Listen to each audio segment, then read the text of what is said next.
Call to order. If you would all rise for the pledge. I pledge allegiance to the flag of the United States of America and to the republic for which it stands, one nation, under God, indivisible, with liberty and justice for all.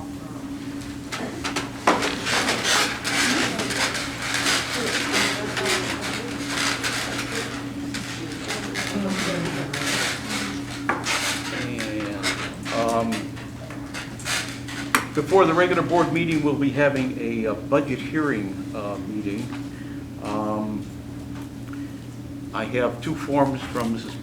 Meyer and Mrs. Belt. Do you wish to speak in public comment now or in the regular board meeting? I'm now. Leah. Okay.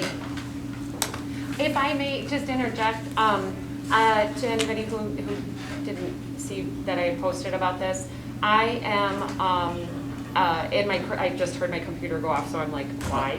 I'm in my curriculum night. I'm a teacher in a local district, and contractually, and you guys are my priority, and they're my priority, but I have to be there as well. I already have it set up so that I'm called in there, and I will be listening, voting, and everything, and still present. But I do have to, play my presentation for my students' parents as well. So when I'm on my breaks, I will be able to sit in here physically with you. Otherwise, I will be just right there and listening, okay? I just wanted to let you know I'm keeping the distraction to a minimum. I don't want to create any distraction. Okay, thank you. Ashley.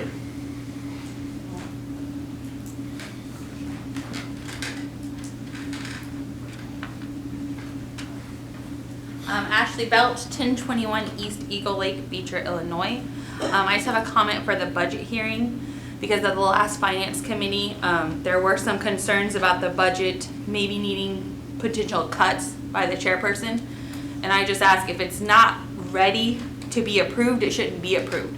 It should have never left the finance committee if the people on the committee weren't 100% sure that it was valid.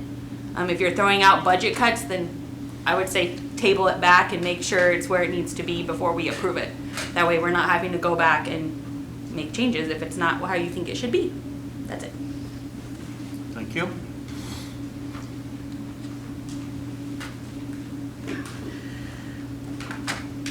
All right, I'll turn it over to Mr. Cox for... You need to open the hearing. Are you doing the hearing? Yes. You need to open the hearing. Open hearing? Yeah, it's on your...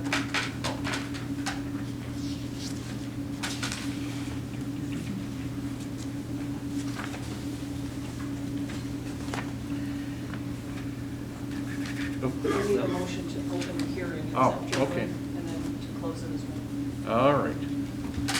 And, okay, I need a motion to open the budget hearing. So moved.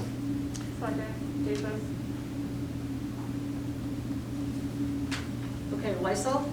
Yes? Duchess? Yes. Hernandez? Yes. Pappas? Yes. Missouri? Yes. Herman? Yes. Goldberg? Yes. Motion carried. You may proceed. All right, thank you very much. So this is the second or third time, depending on whether or not you were part of the finance committee. This budget was presented at the last board meeting, vetted through the finance committee between now and then, and is now up for final adoption. So before we start talking about FY21, let's do a review of FY20. In FY20, budgeted revenues were almost $13.9 million. The actual were $14.275. So that's a difference. The actual came in over. We always like revenues to be over of $376,000, which is a 2.7% overage on revenues. On the expenditure side, the budget was $14.5 million. The actual was $14.4 million, for a difference of $69,000, which is 0.5% under. So if we look at last year, we were budgeted to have Deficit spending was $646,000. In actuality, it was $201,000.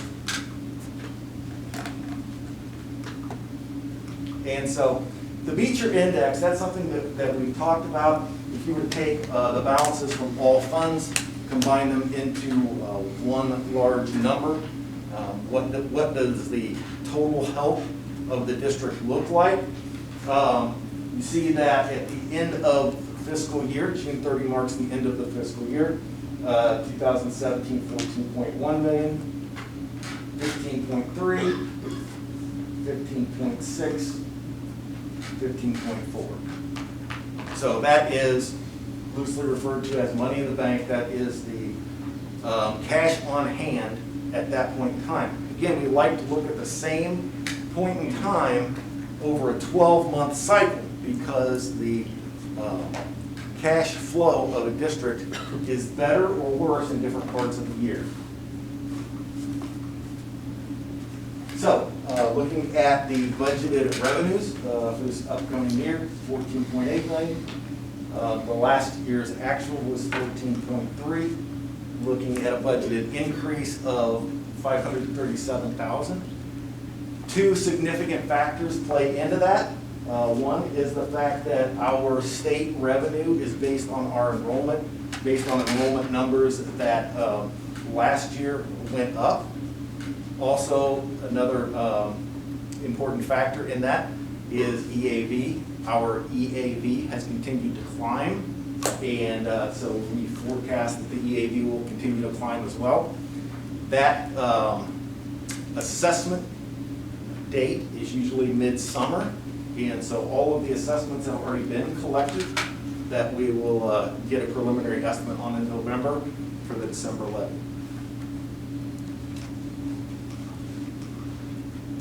On the expenditure side, the FY21 budget is 15.9.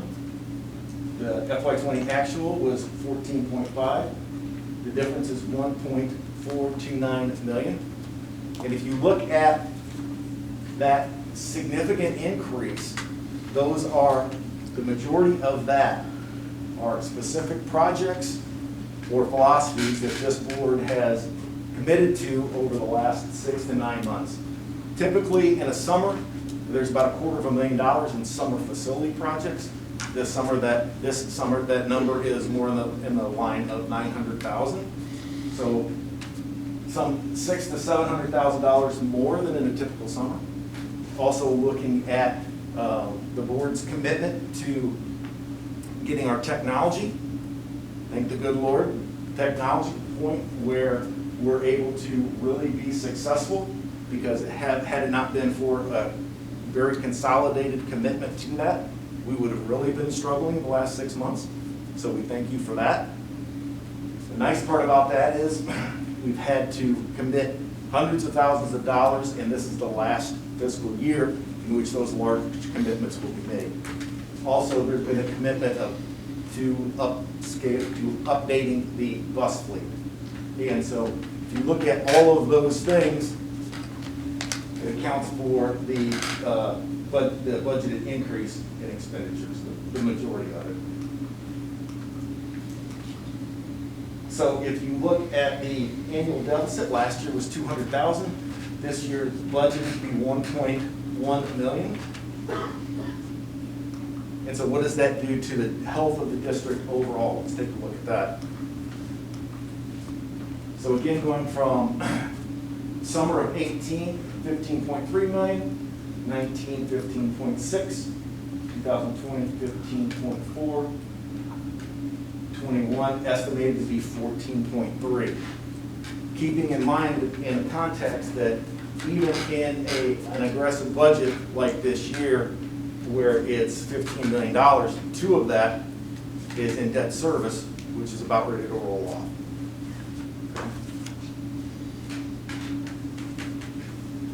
Questions about this year's budget?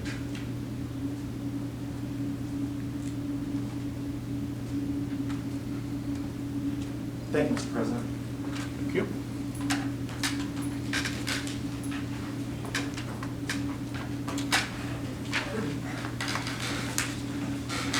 I need a motion to close the hearing if there are no questions.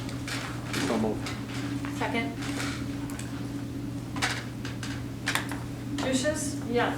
Hernandez? Yes. Pappas? Yes. Missouri? Yes. Harmon? Yes. Goldberg? Yes. Motion carried.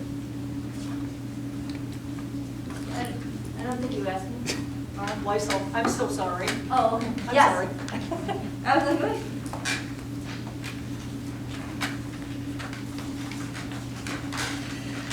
I need a motion to approve the 2020-2021 school budget as approved.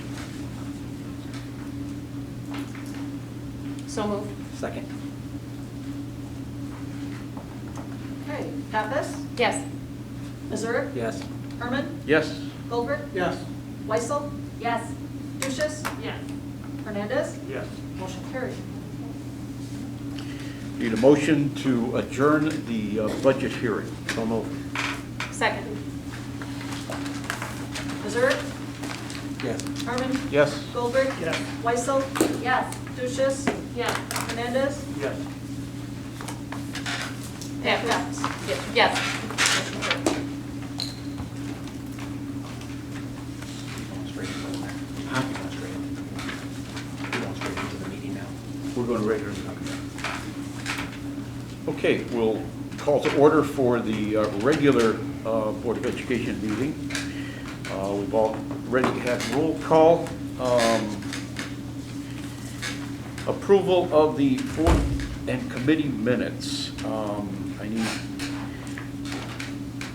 a motion to approve the regular meeting minutes of August 12th, 2020, Transportation Negotiations Committee meeting minutes of August 13th, 2020, Policy Committee meeting minutes of August 17th, 2020, Transportation Committee meeting minutes of August 24th, 2020, Facility Committee meeting minutes of August 24th, 2020, Personnel Committee meeting minutes of August 25th, 2020, Policy Committee meeting minutes of September 3rd, 2020, Transportation Negotiations Committee meeting minutes of September 3rd, 2020, the BEA Negotiations Committee meeting minutes of September 3rd, 2020, Finance Committee meeting minutes of September 8th, 2020, and Policy Committee meeting minutes of September 10th, 2020.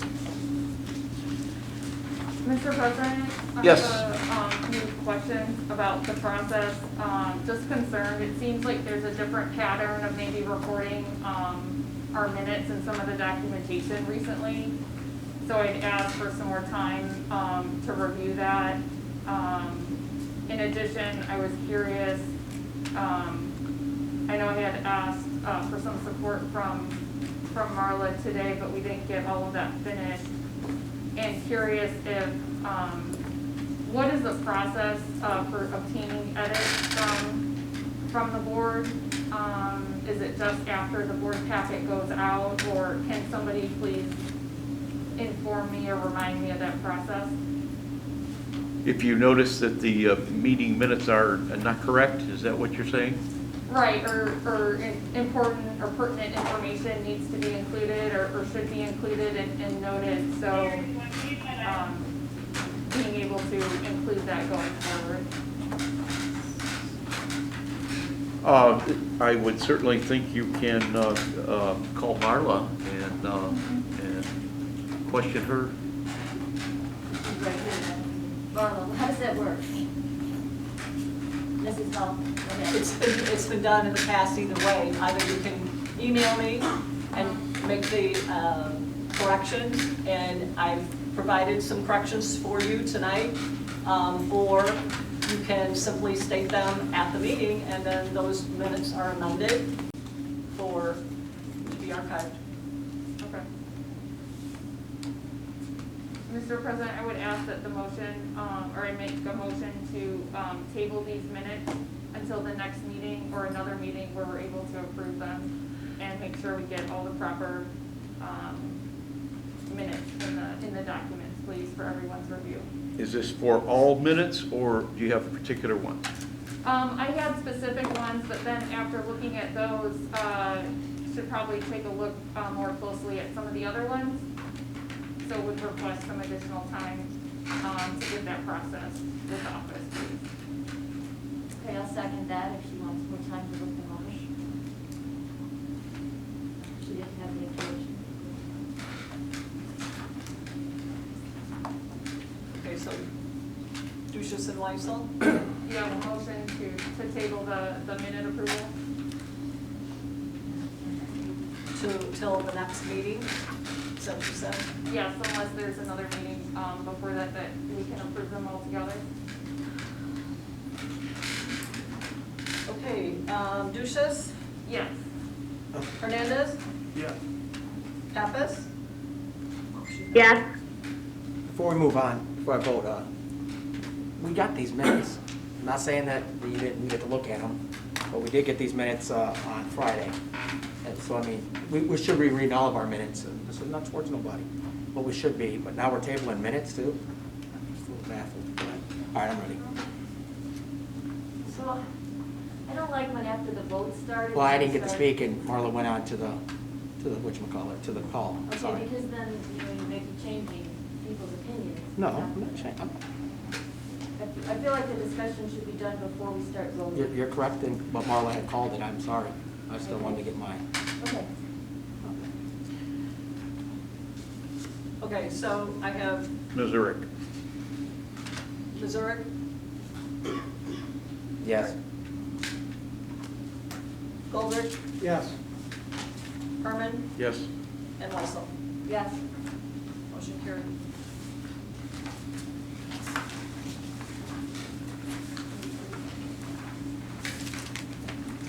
I need a motion to approve the regular meeting minute, executive session minutes of August 12th, 2020, Transportation Negotiations Executive Session Committee meeting minutes of August 13th, 2020, Personnel Executive Session Committee meeting minutes of August 25th, 2020, Transportation Negotiations Executive Session Committee meeting minutes of September 3rd, 2020, and BEA Negotiations Committee meeting minutes of September 3rd, 2020.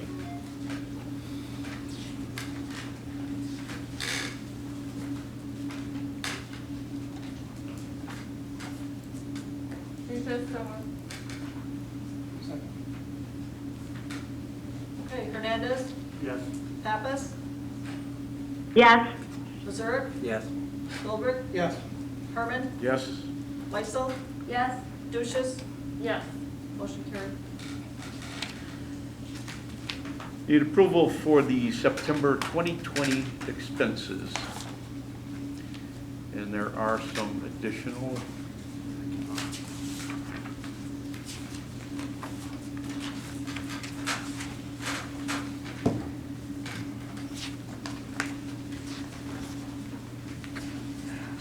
Any questions on the expenses? I would just like to highlight in the expenses that what the bill for Delgaldo Law Group is. I believe the end price was around $5,900. Last year, for the fiscal year, Izzo, even with the issues that we had with the teacher, was $2,800 for the entire year, and we are currently at $59,000. I just wanted to point that out. I would like to say that there's been a lot of just requests going out to PAC, and people have been just, I think I've seen the word pestering and Attorney General, and it's my understanding they've pretty much been dismissed, but all that has to be defended. And I know that Mrs. Pappas has said one, that Mr. Herman contacted them. I do know that Adriana Diochenko contacted them. Aaron Beecher contacted them, and, Everybody in this room has resigned. well, that's what would be, that's what would bring up the President, point of bill. order, please. That's what would bring up the bill. When people are speaking up because they would like something investigated that was about a certain amount of board members, it is not their fault that the legal fees are inferred. And what was the results of that, then we can talk about that later. I think that's an item on there, we can talk about that, and that's an agenda item. just to interject real quick here, I feel a lot of hostility in here tonight on this board. And moving forward, I think we need to just let the hostility go between all of us. I'm feeling that way in here tonight, and I just don't like it. Come on, guys, treat each other with professional courtesy and respect. Speak up, Ron. Treat each other with professional courtesy and respect, us board members. Back to any questions on the bills?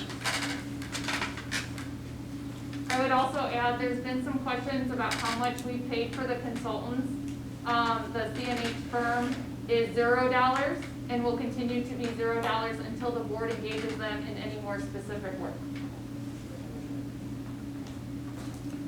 That's been a question brought up in the finance committee and other meetings. I'm sorry, could you repeat that? I didn't catch it all. The CNH consultants question was asked about billing and have we incurred any fees for any of their services. They did have some services engaging with the superintendent, but they have not charged us and they will not charge us for any of those services.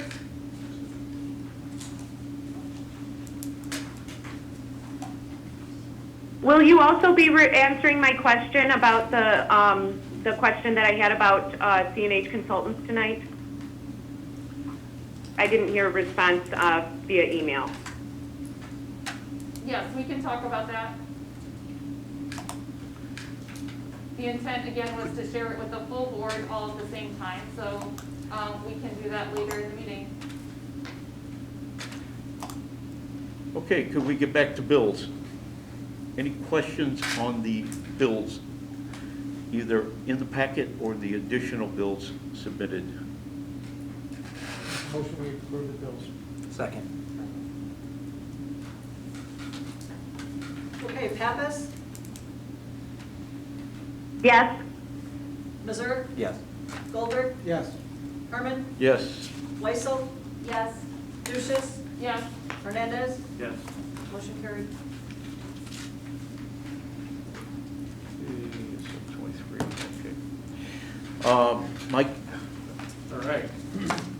Balance in the supernumerary account at the end of August was $1,808,866.53. At the end of August, we had outstanding checks totaling $10,644.09. There were 5 adjustments from the payroll on 8/31, totaling $42,080.77, leaving the adjusted bank balance at $1,756,141.67. Lunch program had a balance of $634.95. Impressed fund balance of $5,000, leaving the total at $1,761,776.62. The investment accounts balanced at $12,280,111.38, leaving the balance of all funds as of August 31st at $14,041,888 on the nose. August receipts were $651,498.54. Expenses, $1,289,582.15. Individual fund balances, education fund, $5,433,979.13. Building fund, $2,767,682.01. Bond and interest, $1,067,942.18. Transportation, $1,730,913.61. IMRF, $8407.74. Working cash, $2,476,993.52. Tort fund, $160,750.48, and life safety, $396,119.33. We earned interest in August of $977.87. Had a few distributions from the state aid, $170,848. Special ed private facility, $42,305.35. Special ed transportation, $57,766.83. Regular transportation, $54,618.86. And the 5th real estate distribution was received for $247,878.36. Fund balances are in the packet. Any questions for the treasurer?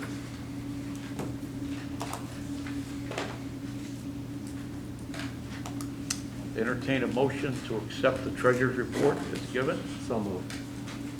Here's the second. Missouri, Yes. Goldberg. Yes. Herman, Yes? Weissel, Yes. Lucius, Yes. Hernandez, Yes. Pappas, Yes. motion carried.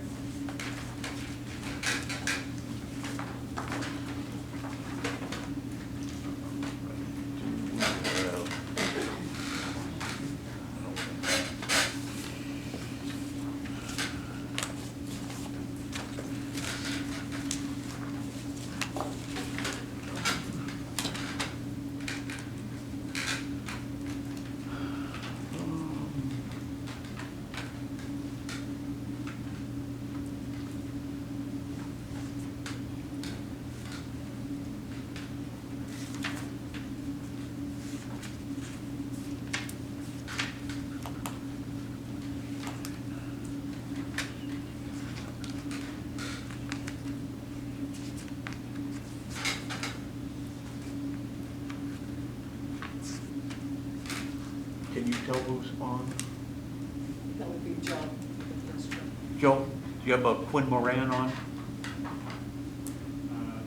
No, but there is two numbers that I don't recognize.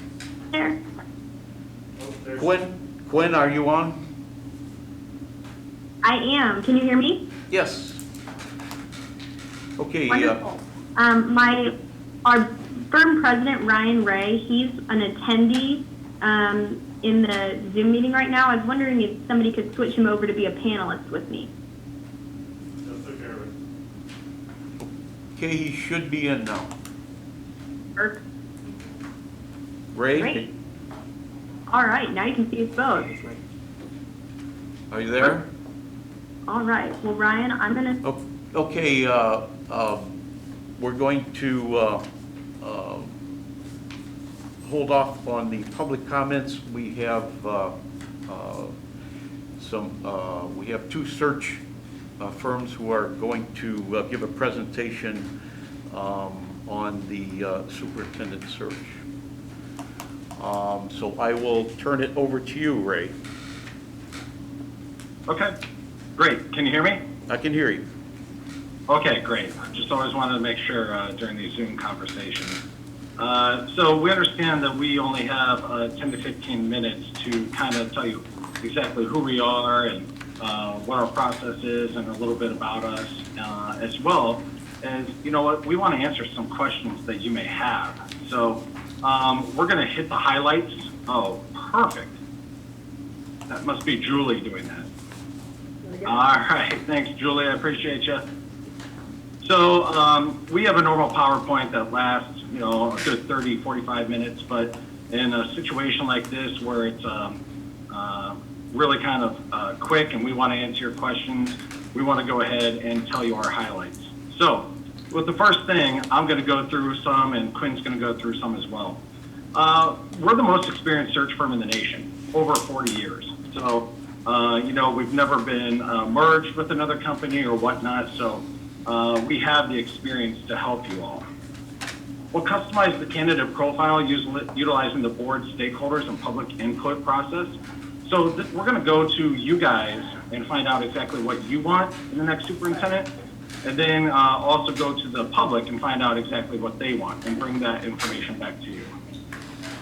We provide a variety of foreign language surveys at no additional cost. I think we just found a new language like Kutang, something like that, Quinn. We did. We Yeah, did so for good old French, Spanish, all that stuff. And then we just had a district that wanted us to find Kutang. I don't even know what Kutang is, but we found it and we were able to go ahead and utilize that.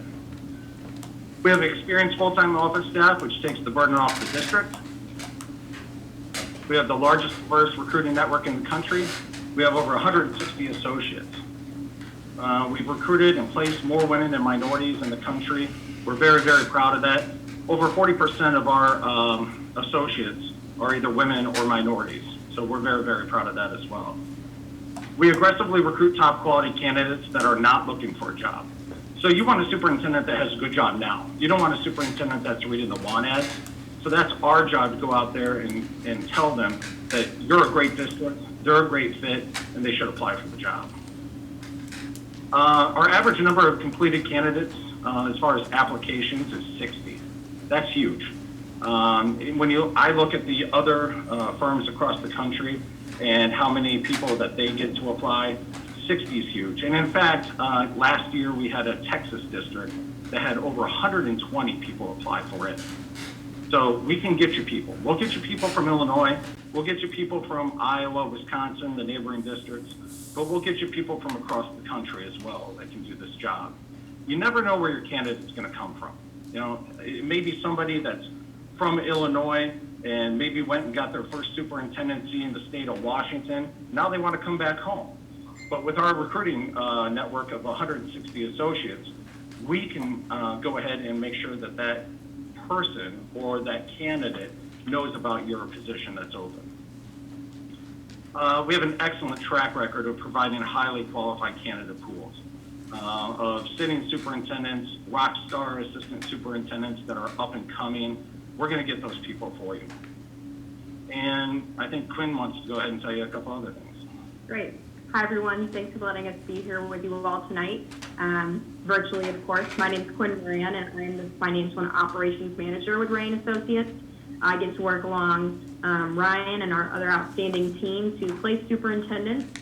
As the operations sides of things go, we have a very refined process. Over the past 40 years, we've put it together. The system has come together, and it works.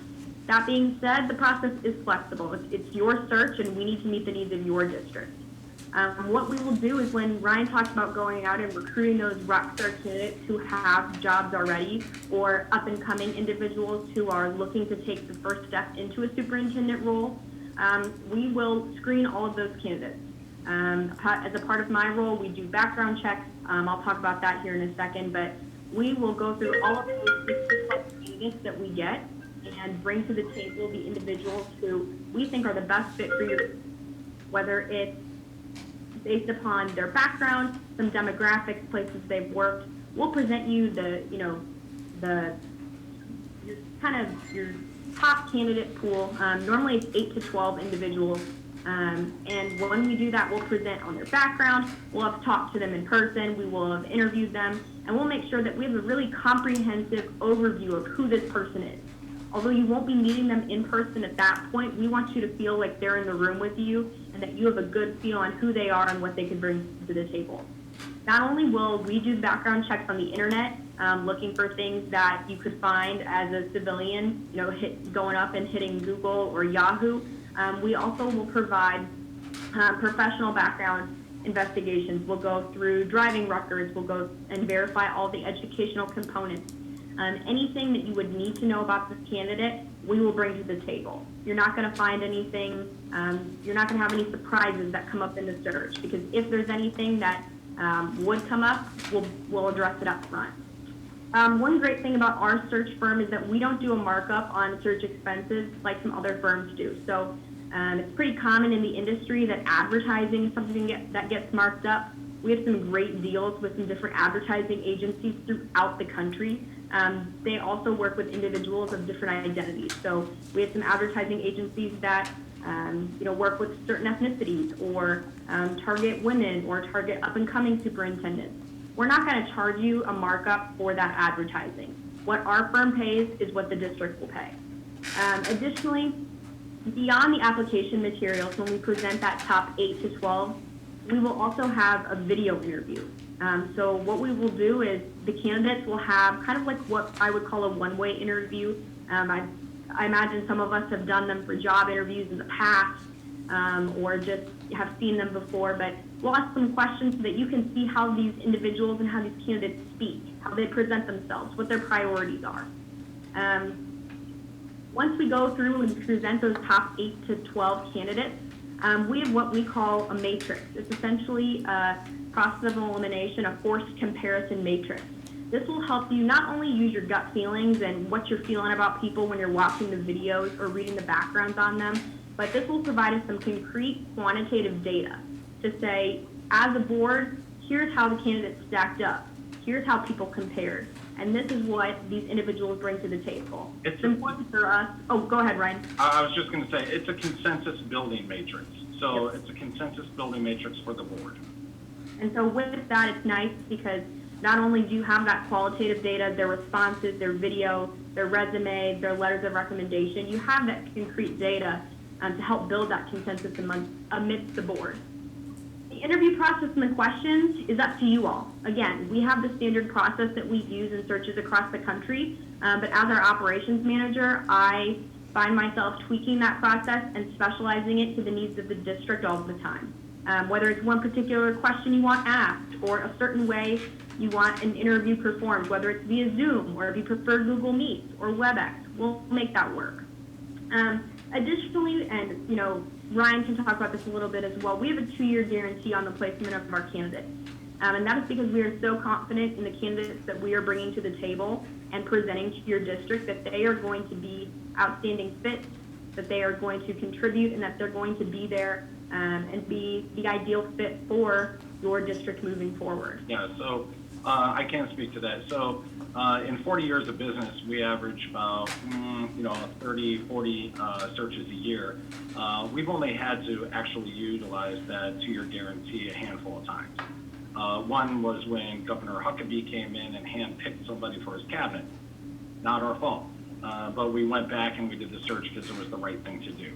So that's just one example.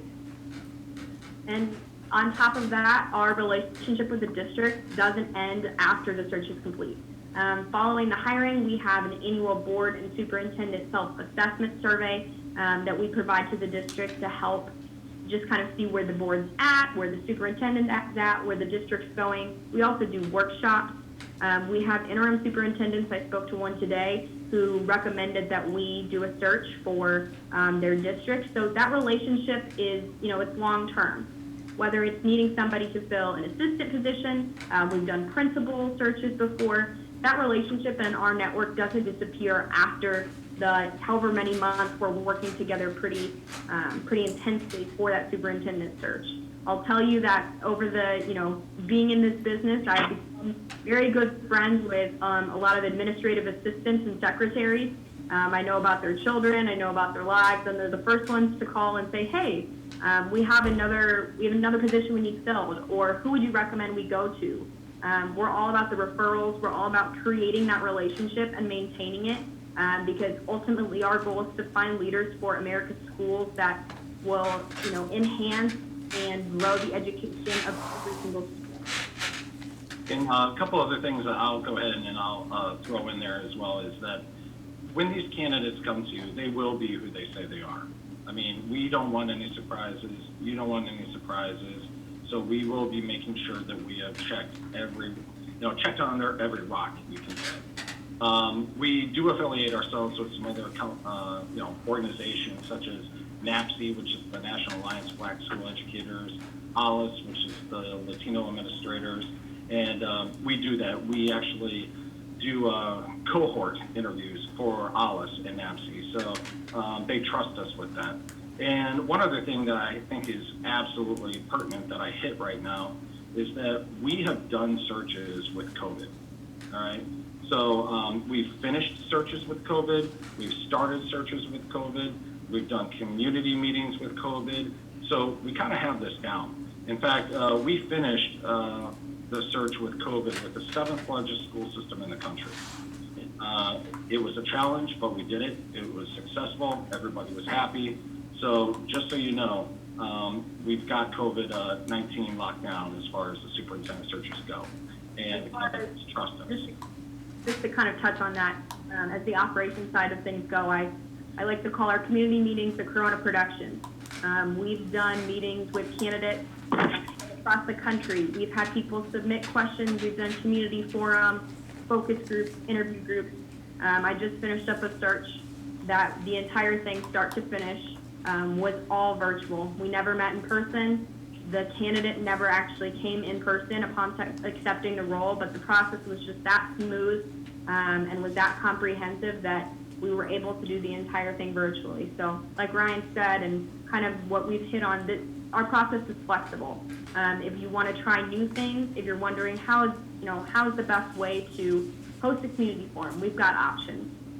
So we're very confident in our COVID-19 search process, and we're ready to continue to utilize this process and refine it and continue to build upon it for however long this pandemic lasts, because education can't wait. So I guess hopefully we haven't ran out of our 10 to 15 minutes. So we would love to answer any questions that the board has of us. Oh, by the way, we are doing 2 other searches in the state of Illinois, just to let you know. We are doing DeKalb and we are doing Champaign currently. We just wrapped up Proviso. We've done a couple others in the last school year, but we know Illinois well. We attend the Illinois School Board Convention every single year, except this past year.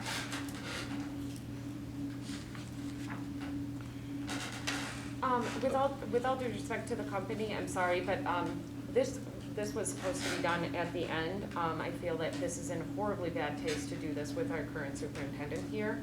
I just want to say that. I just feel that this is not professional. Just in response, I have 2 firms that needed to speak, and if I put it at the end, it would be quite late, I'm sure. I understand. Maybe just a separate meeting. But my question is, what percentage of superintendents that you helped locate or retain past their initial contract? So our initial, as far as a placement stays is what you're asking. So it's about 7.5 years. And we're pretty proud of that. And the reason why is, listen, matching a candidate to a district is like making a marriage. It's what it is. And we don't want that marriage to end up in divorce. So we want to make sure that we have the right person. I mean, I can put a warm body anywhere, but that's not going to help the district succeed or help you all, with what you need. So we make sure that the person is the right fit. Thank you. In fact, I was talking with a placement, I think about a week ago. He's been there for 14 years. Longest in the state.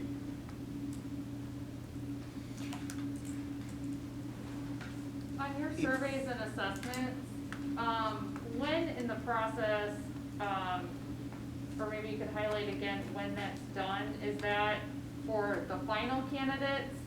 Is it done after transition and final selection and only for the final candidate? Or is it done earlier along the final selection process at all? Are you referencing the background checks? That's what I'm wondering. No, the self-assessment survey process. Yeah, the self-assessment survey will be happening right when the superintendent takes the job. And we'll be doing that every single year, that the superintendent stays for free. In addition to that, I think it's important to note that community feedback is something that's really important to us. And so that self-assessment component for the board will take place after the superintendent is hired, but we will do an all-community survey. Earlier in the process, we'll survey anybody who's willing to fill out a link from the community. We'll perform focus groups. We've done, a variety of different kinds of focus groups, as well as hosting community forums. So if individuals didn't have a chance to do the survey or weren't selected for a focus group, we host open community forums to get feedback. So that all happens before our recruiting process even starts. We do that to make sure that we hear the needs of the community and hear what they're looking for in a superintendent, so that is factored into the creation and the sending out of the position description to our network. So that community feedback point and that constant and continual feedback is present from the beginning of our search to after our search is completed and we're checking up with our superintendent. Does that answer your question? Yes, thank you. And to the point where you went into the community discussions and feedback, is there a limit or a cap on whether it's time or sessions provided within the scope that you had provided in the documents previously? So, Can you say that one more time for me, ma'am? I'm so sorry. The internet is a little bit shaky. Sure. Is there a cap on the community involvement, the forums, the surveys, any assessments or interviews performed? No, so the answer to that is, well, it depends. There's not a cap. So we provide 2 days of, ongoing, community forums and whatnot. Normally, when we're on the ground, there would be 2 of us there attending, different constituent meetings across the district, maybe from 8 o'clock until 7 o'clock at night. But no, now here with the COVID thing, no, there's not a cap. I can speak on that a little bit too. So especially with our completely virtual searches, 2 come to mind right now that we're doing. I've had requests for a makeup focus group, an additional focus group, some extra community forums because attendance wasn't where they'd like to be. I had a teacher reach out and ask for another forum.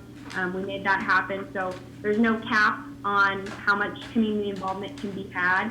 And we really have a great way for individuals who are more vocal, they can be in a focus group or in a community forum. But for those who, would like to provide their feedback but maybe don't have the time to participate in a verbal way, they can fill out the survey. So especially with COVID, it has allowed us so much flexibility in that community input. And as our operations person, I've really worked with districts to make sure that their needs are met and that all constituent groups who are, coming to the table are heard and that they're heard in full. Thank you.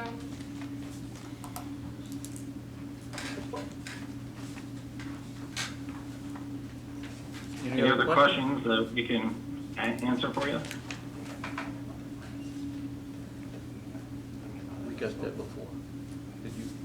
No, there's this one. Well, we have a question for you, if that's okay to ask right now.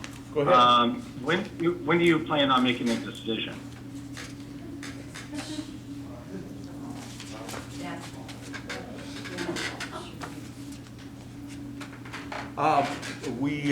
We will be voting tonight. Great. Okay. Wonderful.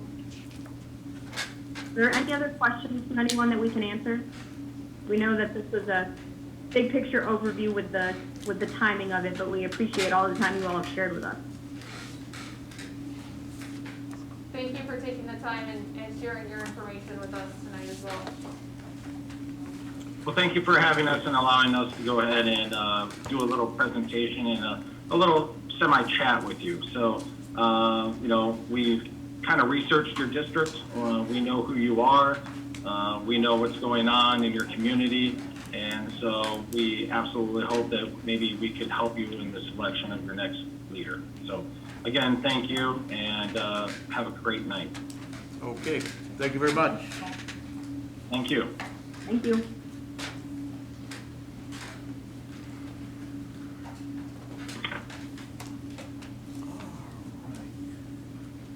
Joe, can you tell me if there's another number online? There's 2, 779 and a 708. Are we expecting someone else? Yes, 670-1408. Nope. All right, we do have another presentation. Oh, I can't get out. The name of the person? Al Mobley. Yeah, I don't see them on Mobley. I can't get out. Can you go?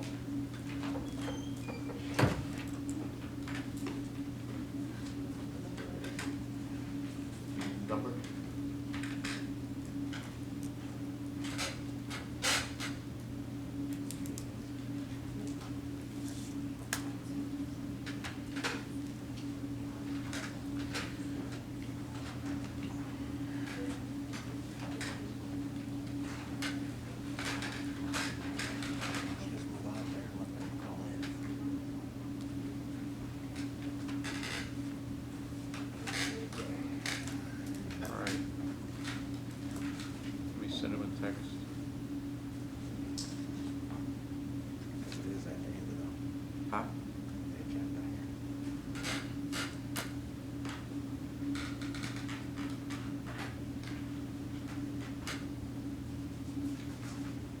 President. He says he's available. Did you ask to see if he's on already? Yes. Al, are you on? Yeah, I'm here. Ah, There we go. okay, there we go. Okay, I don't have any video. I don't see any video here, but I've got the audio. okay. I guess that's all you need. Okay. Go ahead with your presentation. All right, well, great. Well, thanks. I appreciate having the chance to talk to you tonight as a board. And I know that I've provided our... You're still there? Yeah. Okay. You hear us? Yeah, hang on just a second. Okay. All right. Yeah, I provided our material that we present to boards for the search process, so I just kind of wanted to do a quick overview and then really answer any questions that you might have as far as how we would best service you. School Board Association's been doing searches for over 50 years. We're the most experienced in the state, and we usually average the majority of the searches that are done by either private funds or associations or ROEs. We do the majority every year throughout the state. We average about 25 searches per year, which is more than most of the other companies do.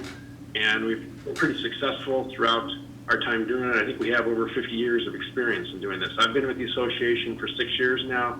I'm a retired superintendent from suburban West Cook County, and I've been working primarily in the northern part of the state. I work out of the Lombard office of IASB and service most of the districts that do searches throughout the northern part of the state. I know I had the opportunity to work with you 3 years ago, and I would welcome the chance to work with you again in conducting your next superintendent search.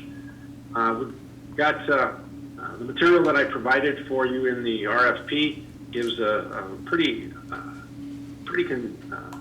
conclusive overview of what we do as far as our process from the start to finish.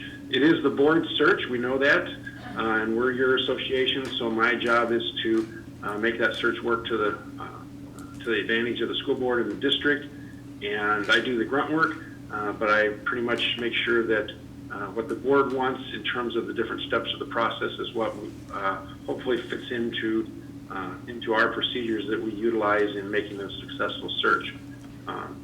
Our goal is to make sure that it's a perfect match for you when the search is completed. We don't just stop once the contract's signed. We also have follow-up service to make sure that there's good transition. And the field service director that works with your district as part of IASB will provide a workshop for you to help with that transition as well. So, as we say, it's, we're your association. We want to make sure that it's not only a good match, but then a good transition from that point on. Process begins obviously with putting together a profile of what you as a board and what the district wants for your next superintendent in terms of characteristics and experiences and so on. We put that together through a variety of different sources. We get information from a survey of stakeholders, which would include staff as well as community members. I also then interview individual board members, usually via a questionnaire or on the phone to get more specific input from board members in terms of what you're looking for in your next superintendent. And that together with information about your district goes into a profile brochure that truly is the announcement of vacancy, and then we make that available through a variety of different job bank sites. We work with a variety of different organizations that post our vacancy to their sites. They're all linked together pretty much. Even though we service only districts in Illinois, we draw candidates from all across the country. We're part of a organization called NAS, which is National Affiliation of Superintendent Searches, and it's really a subdivision of the National School Board Association in each state, actually in 40 out of the 50 states. And so whenever we work with a district, that vacancy gets posted through the NAS job bank site, so actually it gets posted through all of the different member states that are part of that organization that we work with. So we truly have a nationwide presence in the process right from the beginning. If you decide to go with us, we would get the vacancy posted right away on IASB and IASA's website while we're putting together the announcement of vacancy brochure. Usually that takes about 3 weeks between the survey and getting the draft version of the brochure together. That position posted after the brochure is approved by the board. The application process, we utilize Frontline, which is formerly Epitech, and we have an online application that's pretty extensive, and candidates will complete that application online along with providing all of their other material documentation that goes with the application process that goes into the screening. Usually we keep the application open for about 4 to 5 weeks after the brochure is posted. And at that point then, after the application closes, then we do a very active screening of those applications. I say we, it would be myself and another consultant that would work together in this. We screen all of the applications independently and then to come together to compare our notes in terms of determining what we see as the best slate of candidates to present to the board to prepare for interviewing.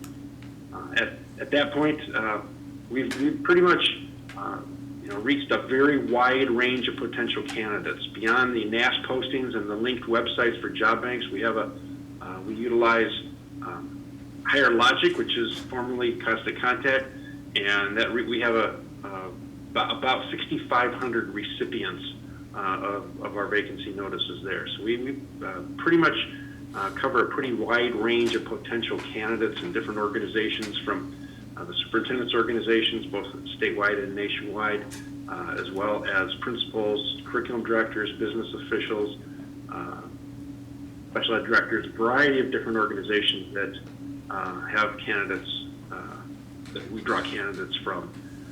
Part of what you as a board would have provided for me in putting together the brochure would be that your desires for that next superintendent in terms of experience. If you are requiring superintendent experience, that would be certainly something that would be listed in that announcement of vacancy brochure. If you're requiring residency, that would be included in there as well, because then candidates know that right up front when they are looking at the announcement of vacancy brochure to begin filling out the application. They know some of those expectations. Usually we encourage boards to certainly require teaching and previous administrative experience, whether that be principal or possibly central office type of experience, district level administrative experience. If you feel that you as a district want to require your next superintendent to have previous superintendent experience, then that's certainly something we would include in the as one of the screening criteria as well. We'd include it in the brochure. What that does do is sometimes that limits the pool a little bit, and so we often put that previous superintendent experience as preferred, but that would then allow for potential possibly assistant superintendents or people who are currently in a district level position who might be a good candidate for the Beecher position. So that's certainly up to the board, and we would have that discussion at a later date. After the applications are screened, what our process is to present to you a slate of anywhere between 6 to 8 candidates to interview. In the initial interview, that initial interview would be done by the board, only by the board. We encourage it just to be board members to do those initial interviews because it facilitates reaching a consensus of who you want your finalists to be. If you include too many people in those initial interviews, too many other people in that first round, besides just you as a board, quite often you get everybody liking somebody, and you have a hard time coming to what you see as maybe your 2 finalists that you'd like to have back for more extensive final interviews, at which time you would more likely involve staff, administrative team, possibly community representation in that final interview step.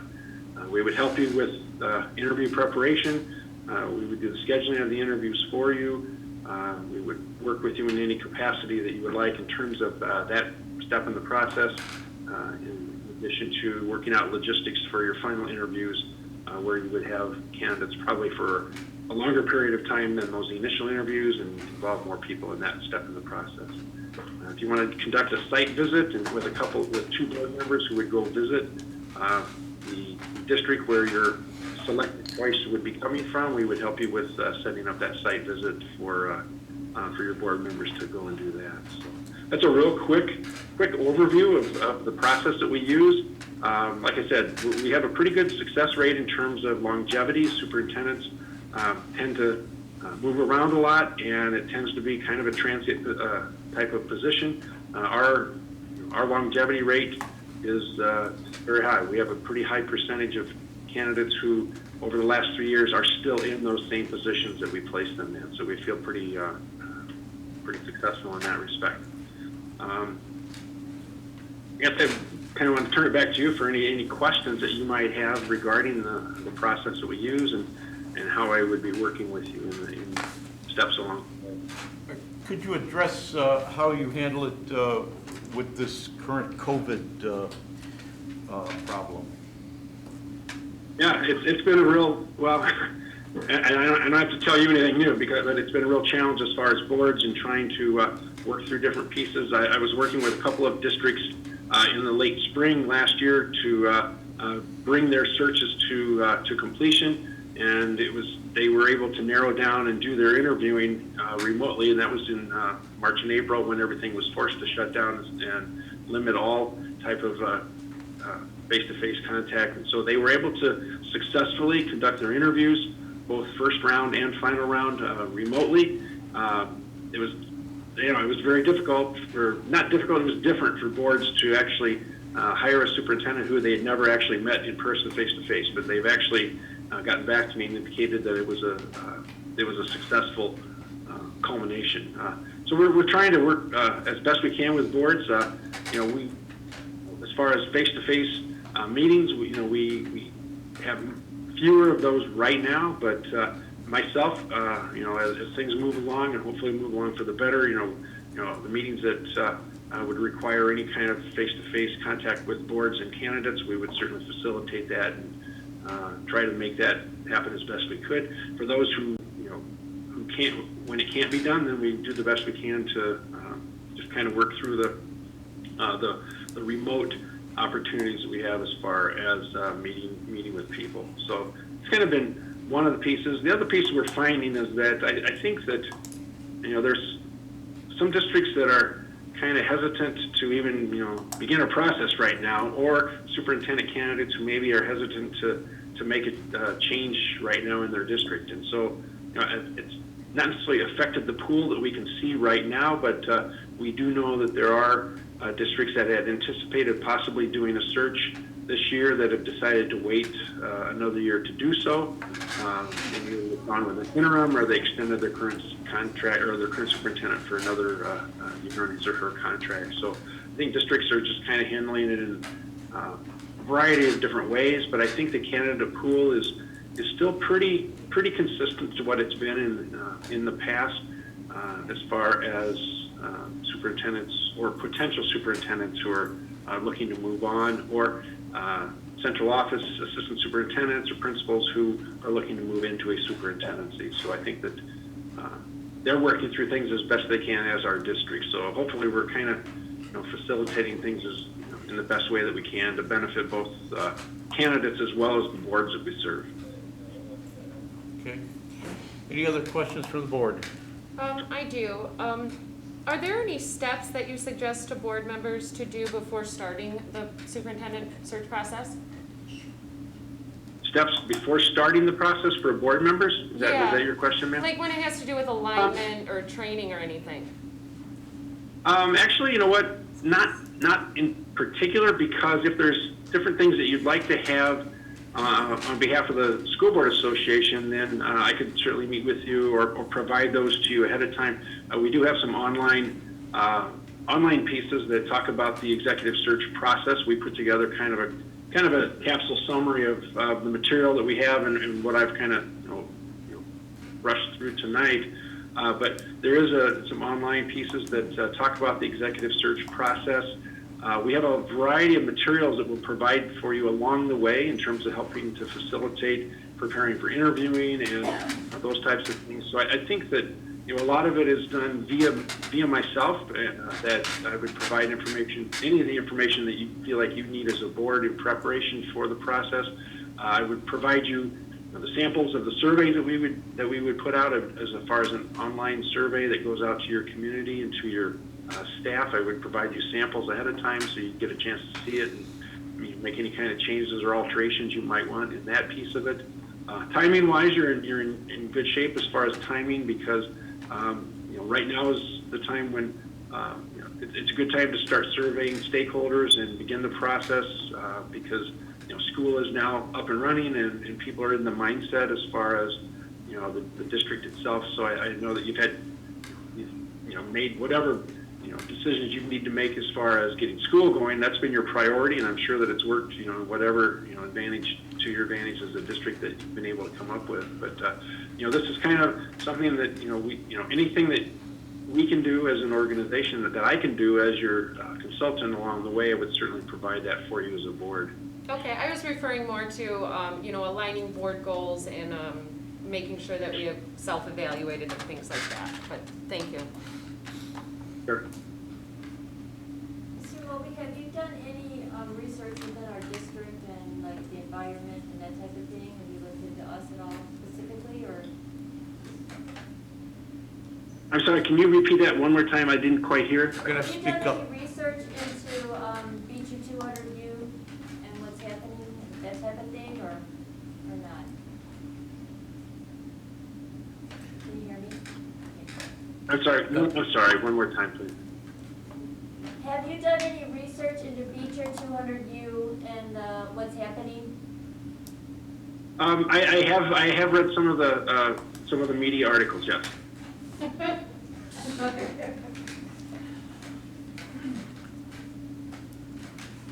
had mentioned as part of the community process, the online survey, and distributing that. Can you elaborate on any additional interviews, groups, or forums that you would offer? Sure, absolutely. The online survey is the one piece that is part of every search, and that can be as extensive as you want as far as responses. It can include open comments if you as a board would like that. If you choose not to include the open comment section, that's certainly something that boards can have the freedom to not include. I always tell boards you have to be careful what you ask for if you want to include that. But also then, that's not part of our basic fee, because some boards choose not to do it. They feel the survey is enough input. We can conduct stakeholder interview meetings where myself and or another consultant would be able to set up meetings and get face-to-face input from community and staff members in terms of putting together the expectations for the next superintendent. So that is something we can do. That is in some of the material that I provided for you as far as the additional services that we offer. As far as the basic search, though, we don't include that because a lot of times districts just choose not to do that, and they don't want to include that in the process. So that's why we just include the survey as the one piece that's a part of it to collect input, as well as then my talking to each of you as a board individually to get your perspectives on the district and your expectations for your next superintendent.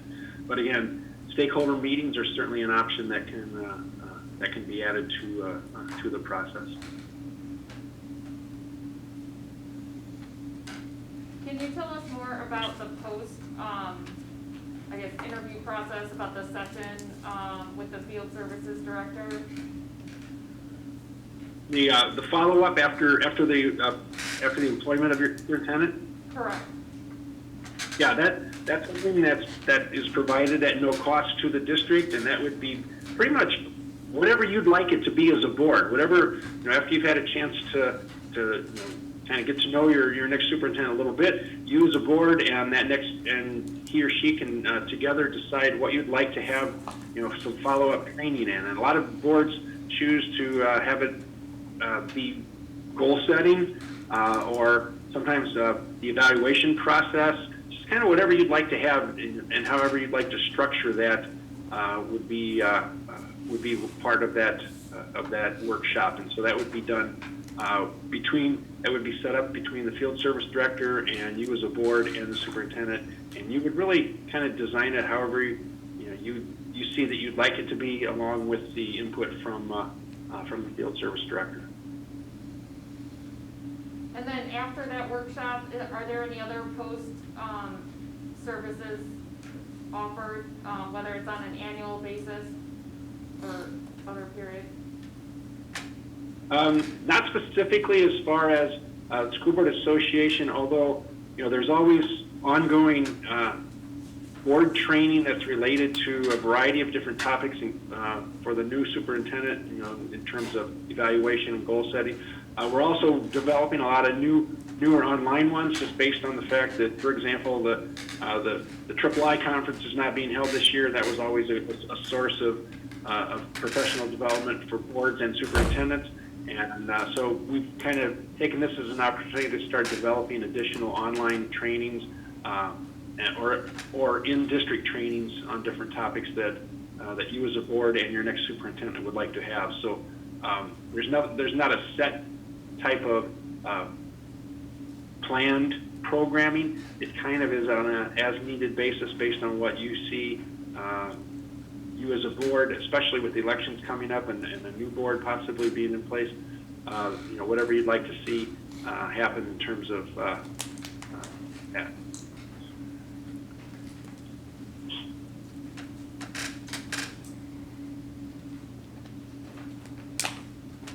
And then how many, upon the initial recommendations, how many candidates are you generally providing during that?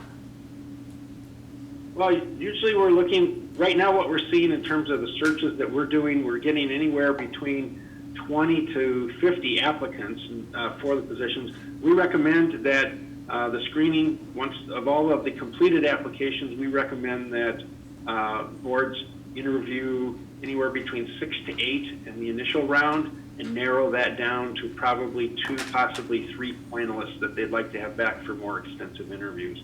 So usually we look at a first round slate of about 6 to 8 candidates. And that's all after we've done the screening of all the applications. We've done reference inquiries. We don't do a criminal background check. We don't have the legal authority to do that, but we do extensive reference checks, and we make sure that all of the completed application packets that have everything that's required includes 3 current reference letters from the candidates that we're presenting to you.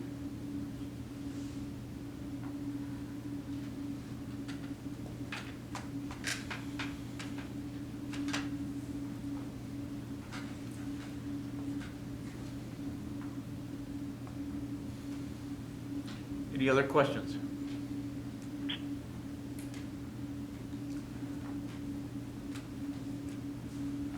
Thank you, Al. I guess that does it. All right. Well, I appreciate your time tonight. I appreciate the opportunity to talk to you. I think that it's I know that it's a major decision on your part to enter into the process. I know it's also a fiscal decision, and I think that you've already you're a part of the association, and so we try to keep our costs to a district very very reasonable because we know that it's a financial commitment on your part. You've already paid to be part of the School Board Association, and that's why our fees tend to be lower than the for-profit firms.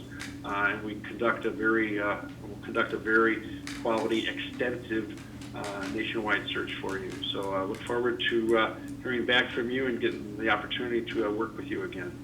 Okay, thank you. All right, thanks a lot.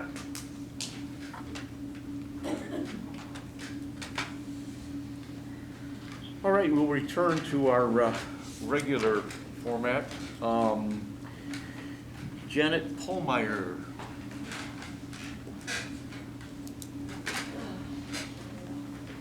Nice to see everybody in person. Gotta take off my glasses, I brought the wrong ones. Everybody should know my address, but I'll say it again, Janet Pallmeyer, 1160 Ash Street. Oh, I swear this is a record for me speaking to this board 3 months in a row, and that's not good for all of you. Here are the highlights from last September 8th, Monday's meeting for Finance. Last Monday on September 8th, I had the luxury of dialing into the Finance Committee meeting. What should have been at most a 30-minute meeting lasted 1.5 hours. Why? I can tell you why. The chairperson of this committee, Liz, does not know what she's doing. It was truly embarrassing to listen to. When I saw the agenda and listened to the utter nonsense, I thought, why? What is the point? Well, here are some of the highlights if people did not listen. Number 1, tax and gift cards. Most committee members were upset that taxes were not taken out of the gift cards that were given to teachers at the end of last school year. Really? This is what you are so concerned about, rather than having multiple OMA violations on this board, along with a possible PACT investigation? Carla was more concerned about collecting taxes, and with COVID and businesses possibly closing, she wondered how taxes would be collected on those businesses. Duh. If you were foreclosed on your house, do you think you would still pay those taxes? If you are so concerned, Carla, or 3 of you for that matter, all of you, about revenue, why did you do what you did at the July 13th meeting? Each one of you are wasting my tax dollars. Number 2, the 5-year plan update. Hi, Liz. Do you know that this is going to change when you hire a new superintendent? And why do you keep hounding Mr. Cox on this?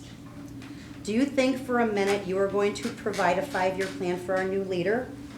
You may, as you have crowned yourself the full board of education, to which no one has ever agreed for you to be the head of this board. Number 3, Liz, you keep harping Mr. Cox about goals. You don't even know what the board's goals are. I had to mute my phone and laugh when Mr. Cox reminded you of the goals, and maybe a meeting would need to be set up and goals possibly revised. And the use of your big words, and I will give you a piece of advice, your big words make you look very small, especially when you do not use them properly. You sound like a fool. So you might want to tone it down just a little bit. Number 4, cuts. What are you wanting to cut with $14–15 million that this district is sitting on? Staff, things for our kids. This job, and I use the term very loosely, has really gone to your head. You are just a school board member, Liz, not the queen of the district. You may have a degree in accounting, not in finance, and maybe book smart, but you severely lack in the common sense department. Why don't you read up on how school finances really work? Even I know from this being on the board, and I don't have an accounting degree or a finance degree. Now for tonight's meeting. You are saying that the C&H consultants are helping now with the superintendent search, which you clearly said in July you hired them for COVID. So which is it? Which lie are you going to go with this time? And there is only one way that they don't charge, and it's when they do crap work. And to this entire board, please, for the love of God, you have 7 employment approvals on tonight's agenda for new hires. There should have been a special board meeting for approval before the start of the school year. How can you employ someone after they start? You had a special BS board meeting back on July 13th for which we all know what happened. Why can't you have a special one to hire staff? Your true colors have surely shown once again that it's more important to axe a great superintendent and law firm and create your own personal agenda. And I am so glad that these meetings are being videoed because you can watch yourselves slowly killing this district. Time is ticking. April's coming. I will see some of you at that time. Thank you.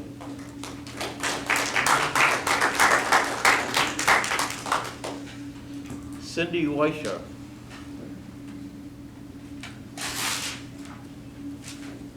Cindy Weiser, 627 Woodward. I'm reading a statement from Heather Benson, who lives on Country Lane. I tell my kids that we do the best we can with what we know, and what you and I know is this: a good school board member conforms to standards of ethical behavior, and responsive to the community, and engages in two-way conversations in a public forum, not in private. Our confidence should increase as we observe you in action. Staff members, teachers, and administrators are usually on the agenda to inform or enhance the school board, not to be embarrassed or raked through the coals. Ambushes are for terrorists and surprises are for birthdays. And lastly, behavior, not expertise, dictates how well everyone works together. You are here to help govern District 200U, not manage it. Thank you. Brandy Flores? Good evening, Brandy Flores, 397 Woodbury Bend. I really wasn't planning to speak tonight, but I kind of was prompted to. So, couple things. It's still my opinion and the opinion of most of this public that it is absolutely ridiculous that we are spending money to search for a new superintendent. Some board members are calling for budget cuts, yet the majority of this board has voted to waste our taxpayer dollars on a superintendent search based on the opinion of 4 people. It would be more prudent to save our money and retain Mr. Cox as our superintendent.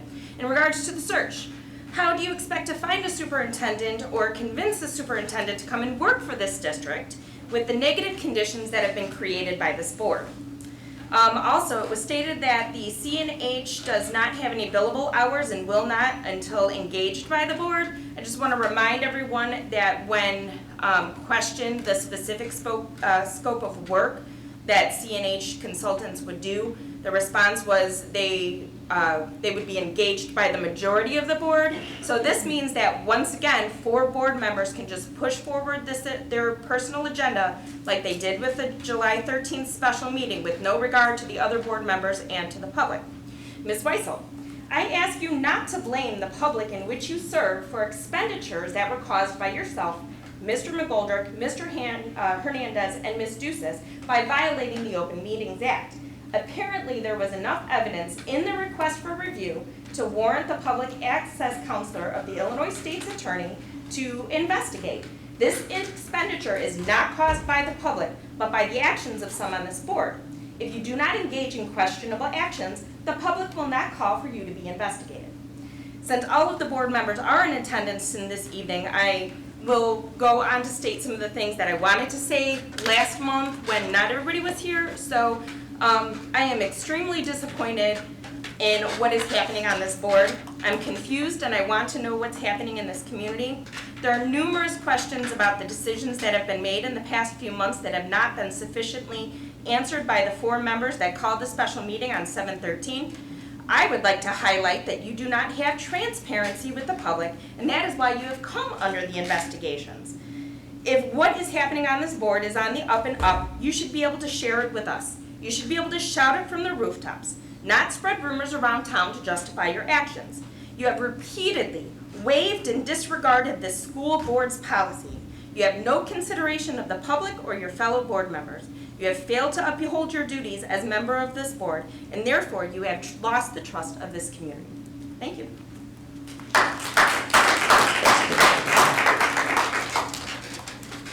Adriana Diachinko.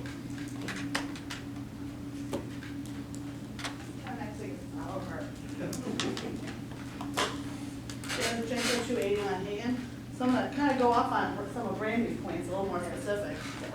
Let me go back up here. So there's a lot of blame that seems to be going around and intimidating and bullying language, and I just don't deal with that because I think it's unprofessional, it's unethical, and if you're going to say you want to have a teamwork, let's look that word up. We're not using words that we don't know then, right? And that means we work together. That doesn't mean that over the last number of weeks, there's a significant number of rumors and facts that have been going around. So here are some facts. 2019-2020 budget passes 7-0. Every financial vote passes every month. Yet the last finance meeting, members are expressing issues with bills being paid after the fact, but the blame gets laid on the administrators.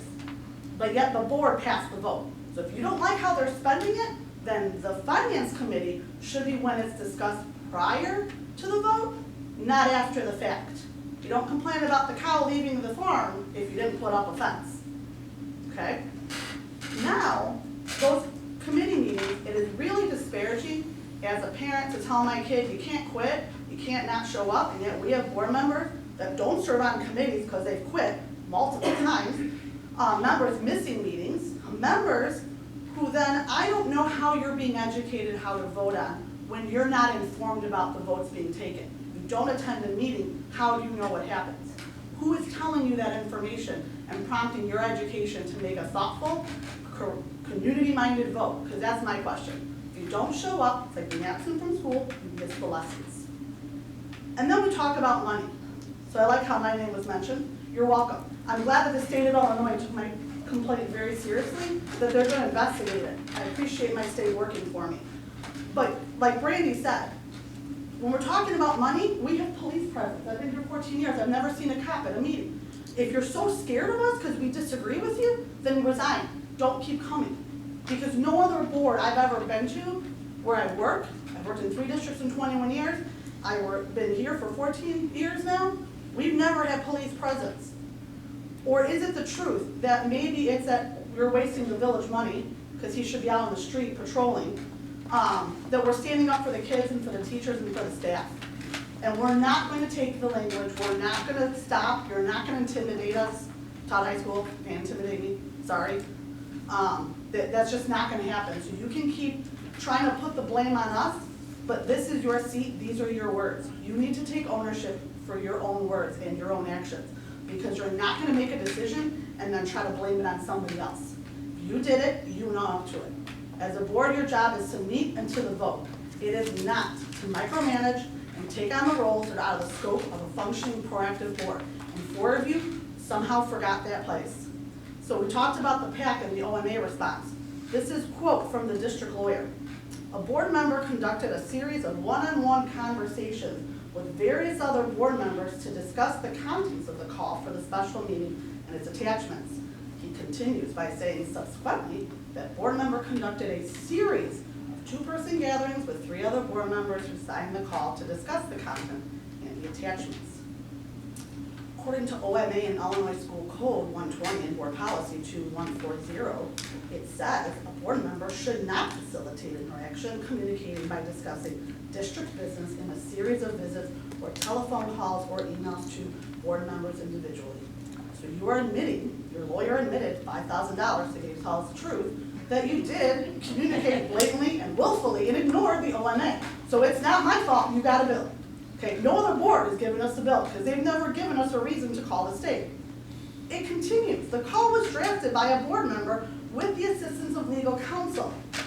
But I was under the impression, according to Illinois School Code and the ISAB code, that only the district superintendent and the board president can create an agenda for a school board meeting. Why is legal counsel that at that time was not employed by Beecher 200U, doesn't live in Beecher 200U, assisting in creating an agenda? What information are they being privy to as non-employees of this district about a personnel matter? Because that's the only thing that's legally closed. Everything else that happens can be FOIA. Except for personnel records, everything's public knowledge, whether you like it or not. So that's my question. Why are you having somebody not hired create your own agenda? Clearly, there is an agenda, and you're not listening to policy or people. And you may not want to listen, but we're not going to stop supporting our schools and our staff. When the idea machine's only idea was to make cuts, in case you forgot, this is a public school, we're not a company. The business is not to create a revenue, it's to educate the students who walk in through the door to the best of their abilities, wherever they are, to get them where they need to be. You can either be an advocate or a roadblock. Do not make cuts or advocate cuts and put that on the jobs of our administrators, our teachers. The staff are professionals. They should be treated as such. They are why the kids are successful, not the 4 of you. It's in spite of your actions. My kids, they have a love of math and a love of reading. That's from their teachers. It's even teachers that aren't at the junior high, at that drive-through graduation, welcoming them to the high school or thanking them for their years at the elementary and the junior high. It's having cards come through from a teacher for graduation. It's seeing their teachers at their games. It's the coaches instilling their pride and confidence. When I ask my kids what your coach has said, their first word is we, not I. They get the idea of being a part of a team. So instead of asking what should you cut, maybe ask how can you support the teachers in working harder than they've ever worked before. And if you don't think so, come to my house every day, working virtually. Go walk into a classroom and find out what they're actually doing. Just because it's for the kids. No one asks them to do some of the extra things that they do.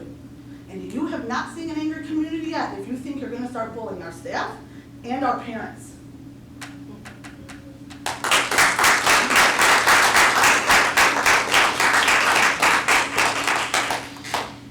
Ashley Belt. I feel like I should have went first. Mine is so unorganized because I wasn't planning on speaking, but I just kept going. I do want to say a positive for the school, our admin and our staff. We're doing remote learning, me and my kids, and it is going fantastic. I already sent an email to Mr. Meyer saying like phenomenal job for what they're doing, so I do want to say that the staff is doing amazing with that. But a side note with that goes to, when budget cuts was thrown out there, our staff is doing 2 jobs right now. They are teaching in person and virtual, which is 2 complete jobs. So threatening cuts with them is just crazy to me. And like Adriana said, we should be like praising them. What can we do to help you? How can we do this? Can we get you an aid? What can we do to make this the best? Yet we're throwing out there, we need to cut money.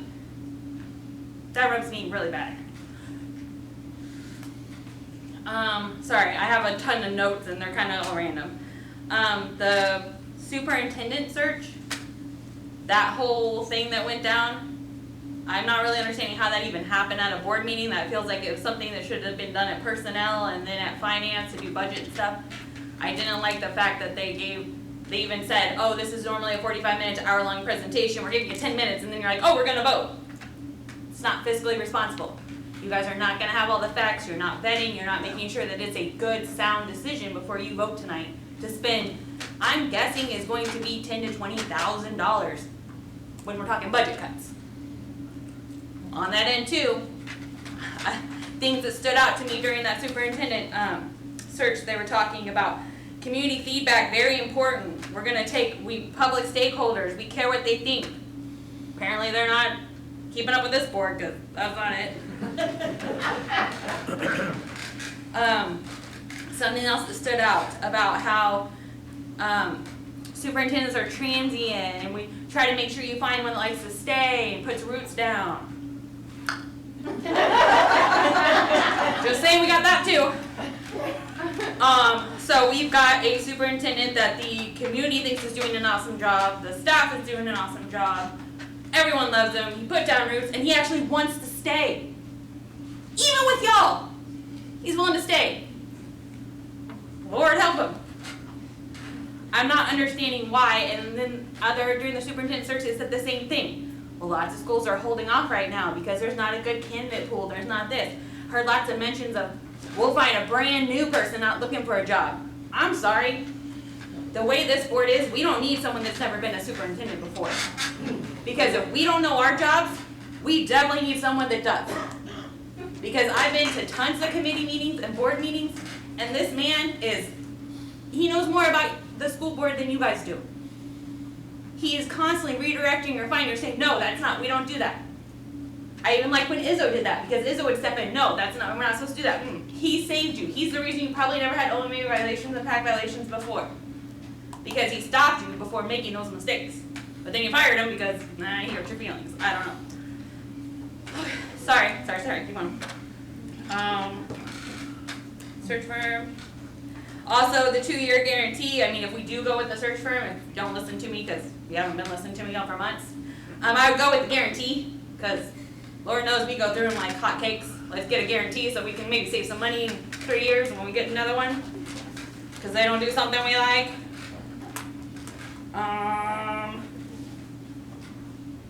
Sorry. Oh, another thing, the lawyer. If we're already doing double what we spent an entire year per month with the new lawyer, finance has got to be looking at that. We got to be changing something. If we're talking about we're wanting to save money, we're wanting to stay fiscally responsible, just saying what we're getting from the PAC counselor and stuff like that, every time we get a response is a new lawyer. How many lawyers are we paying for with Delgado? Because every time I get a response for that, it's a new lawyer. So we're not talking like we have one lawyer, we're talking like 4 or 5 lawyers that we're paying to work on mistakes you're making. And it's not gonna stop, it's gonna keep going up because we're all watching. And if you don't learn your job, we're gonna call you out and we're gonna report you. Okay, that's all I got, thank you.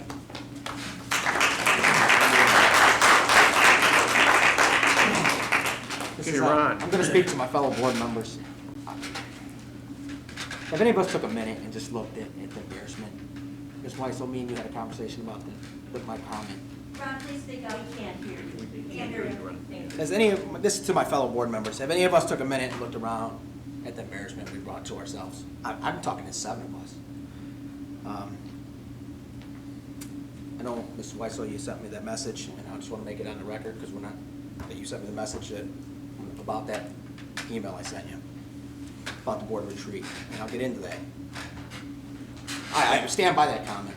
We are embarrassing. Yeah. And I take blame for that too. I've sent out email to all 7 board members request individually to request a retreat to work out our differences and hostilities. I received 4 emails back, one respectfully declining a retreat. I also asked a retreat be placed on the board agenda in August, which was not. Without calling anyone out, we need to put our personal feelings aside and start governing as board that represents our students, staff, and taxpayers. None of us are perfect. The turmoil of this board has led to a well-known, well-liked, positive influence to our children to resign from our district. Man. As an educator, we have a board member who made a comment in a finance meeting, the board will in the future need to look to add cuts. What does that do when employees hear that? I know for me in the private sector,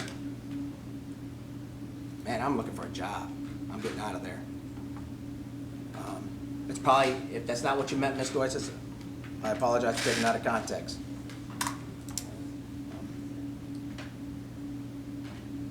They immediately feel their position is not safe and they start looking for other employment. What does the resident think when they hear possible cuts? Are their children going to see educational program cuts in the future school year? I believe any talk of budget cuts when the school is fiscally solvent, not running a deficit, is not good for our community or school district. Remember, our school district is why many individuals purchase homes here. I could have went to Indiana 11 years ago, but I bought in Beecher. When I came on the board a couple moons ago, we were at $8,500,000. Today we are over $15 million. So we've done a lot of projects and we stayed fiscally solvent here. We have completed many needed issues in the district such as asbestos, interior infrastructure, windows, roof, parking lots, textbooks, educational learning programs, technology, educators, and staff to meet our students' education demands. However, we have done all these upgrades in 5 years, spending just over $200,000 in reserves, while putting monies back most of the time. Board treasurer agreed at the finance meeting that we have been very fiscal in our spending over the years. I believe we need to keep moving projects forward. The decisions of this board over the last few months have led to family members being verbally attacked, newspaper articles used to look like unethical behaviors transpired, false rumors of board members. We are better than that as board members and do a disservice to the community we serve. I ask board members and community to please tone down the rhetoric. Although as board members, we are elected individuals, and we should expect to be questioned and scrutinized. I ask all 7 board members moving forward to respect and follow the board policy, utilize our committee system, work through our differences as a board, whether it be in executive or in committees, put personal feelings and agendas aside. And remember, the only reason we sit on this board is because the community members have given us that opportunity and trusted us with their children's education in our hands. Let's change the flat tires, replace the spark plugs, change the oil so we can get this bus running smoothly again so all board members can arrive together. Moving forward from this moment on, I will work with any board member, as I speak for myself, if it benefits our children's education or our district as a whole. I just expect everybody to come on, guys. As I said earlier, I felt this all when we come to these meetings, we're hostile towards each other. We can agree to disagree. Let's put it aside. Let's stop pointing the blame at each other. We agree to disagree. So this was not towards anybody. This was just me wanting to have a retreat, to get this out there, to get this board working again together. That was it. It was not towards nobody. And I wrote that myself. Thank you, Ron. Been your session, Apparently, I missed you. Sorry I'm late. That's not excusable. I know, my wife works tonight, so I had to watch the kids. And I thought the baby would probably be a disruptive during the school board meeting. So I've been listening though. And I guess I want to say I love this town. And it's very frustrating to watch, like the YouTube earlier, where there's so much talk about community involvement from the consultants that are coming in here and talking like these firms. But I really don't feel like the board is living that. I mean, we have been speaking till we're blue in the face, and nothing is changing from it. I mean, there's no slowdowns, there's no turning back, you know, there's fighting against taking things back to committee. There's no respect for the community here. You know, I mean, I can understand if you want to make the decisions because you are the elected board, but there is a way that could be done respectfully towards the community, and I don't feel like it is. That's all I have to say. Thank you.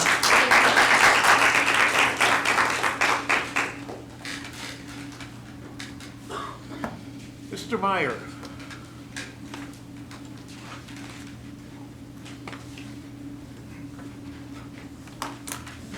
Thank you.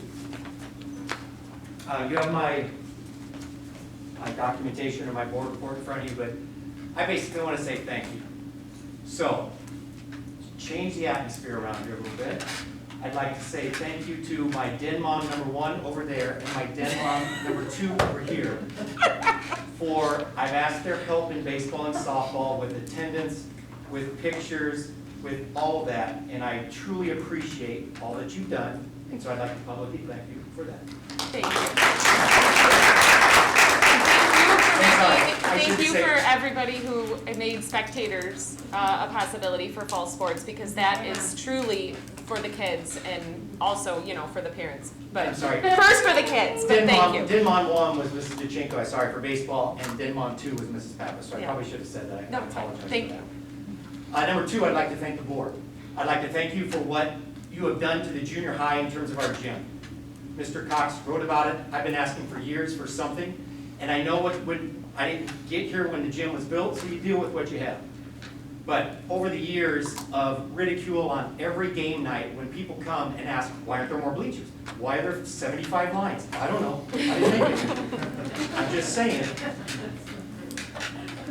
If for those of you that haven't seen it, and I don't know if you're going to see it this fall or this winter, but next year and the year after, it's beautiful, and I appreciate that. Hopefully PE likes it, and I just want to say thank you there too. And the last thing for just like Miss Missouri.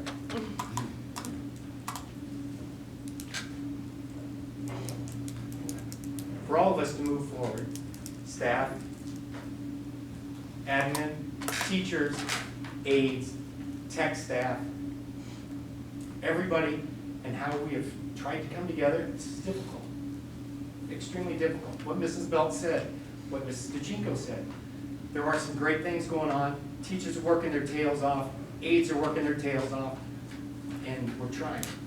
And so to see the support, hopefully, and to feel the support that we all need, I think would be hugely beneficial to all of us.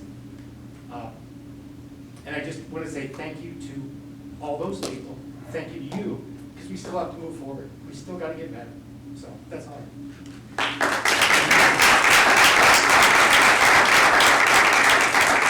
you, Mr. Meyer. Any questions for Mr. Meyer? Sorry. I didn't stick around. No. That's okay. You're awesome. Thank you so much for everything you do. We all try. We're all doing the best we can. You're always. Mr. Gayam. So I've repeatedly asked not to be placed after Mr. Meyer. I'm overlooked, so I understand. Mr. Meyer said a lot of things a lot better than I ever could. One thing that you'll notice is in my newsletter, it's in my board packet, and I'll say it again, that way you all can hear it. The amount of work the staff, the aides, tech support, Joe, your team are remarkable.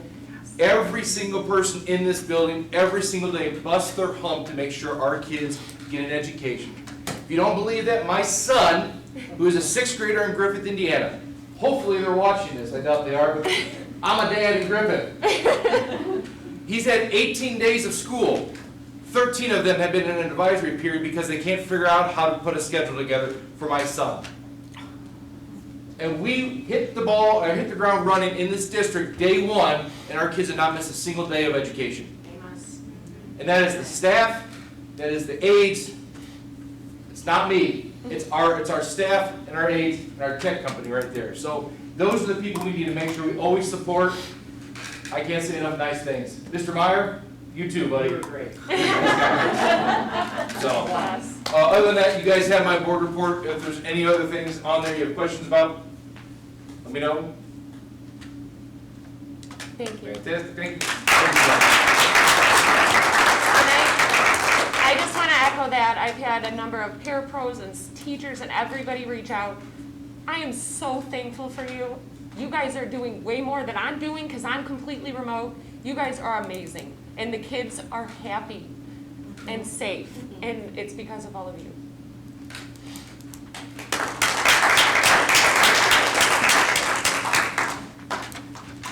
Mr. Cox? Thank you. I'd like to echo that. The thing that I am the most proud of is the culture and the teamwork and the way that everybody pitches in and has each other's back. This has been a very, very unique circumstance, a very, very difficult way to start a school year, and the way that everyone has worked together, it makes me very proud of the culture that we've built around here, that you very clearly see the kids come first. And you very clearly see that everybody's going to go the extra mile, where they need extra time, make that extra call, make that extra individual contact. And so, you know, it was a rough start in every building, in every spot, and every day got a little bit better. And so, you know, just a tremendous amount of pride for our organization and the way they take care of kids. So I could not be more proud. And thank you for everything that you've done because you've led with great integrity during this time. My pleasure. Thank you. Would like to, I had updated the board on enrollment numbers, and our enrollment numbers across the district have declined slightly. Last year to start the school year, we were at 1080. Now we're looking at about 1045. A big chunk of that is because larger outgoing senior class, smaller incoming kindergarten class. That accounts for about 26 or so of that 35. But I really want to caution the board to not put a lot of stock in those numbers. Because during this pandemic, we don't really know who's out there. We have some students who we thought were coming and aren't coming, are being homeschooled and completely off of our grid because of that. So really, I would just kind of put a pin in what the enrollment trends are, and hopefully if there's a vaccine this winter and that things resume to normal spring, summer, hopefully the early September enrollment numbers will really give a better idea if there really are some trends. Because 3 years ago, the enrollment was barely 1,000, and in 2 years it jumped about 75 kids. And so it's important in the board's long-term planning, in the community's long-term planning, to figure out if that's a long-term trend or not. And so I really don't think that you can put much stock in this data point. So please come back, revisit this in 12 months from now in September. See what that data point, because it's going to be an important one. So, are there any other questions? No, just I said it before. When COVID started, you know, I seen the little white van pull up, drop packets off at the door. I just want to say from the beginning to the end, even with the technology guys, you guys have put it all together. I know it's a team, and the staff, everybody has done great, and I respect y'all. And I'm not an educator, but I'll tell you what, you guys are very important. Other questions. Thank you. You get your mask. I believe imitation is the highest form of flattery.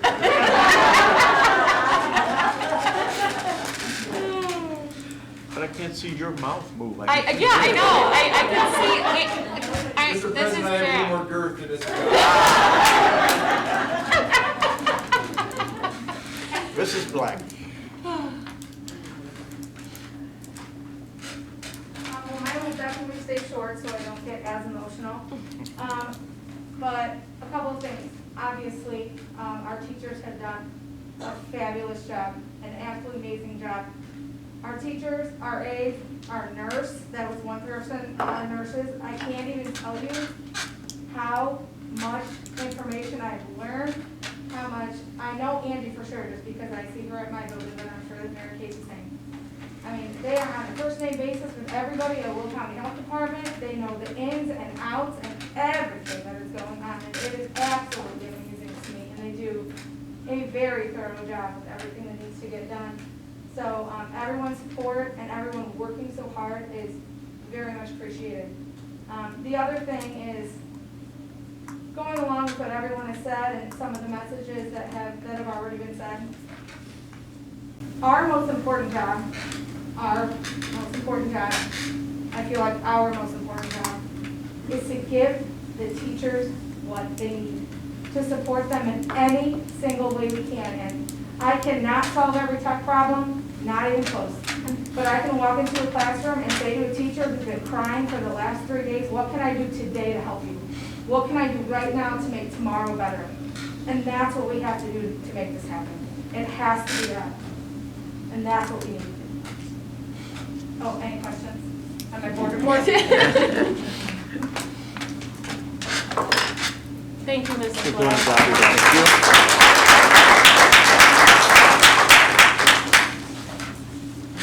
you. And just a note to the staff, I had the occasion yesterday, I think he came over. I'm doing some work at my parents' house, and a 8-year-old little boy came up as I was working during the day, and I asked him if he was in school, and he said yes. He was in, I believe, first grade.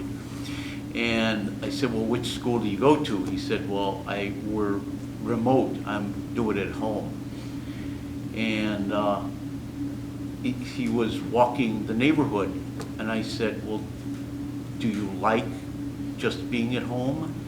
And he said, no. He said, I don't have any friends. I can't see my friends. So we're doing it right here.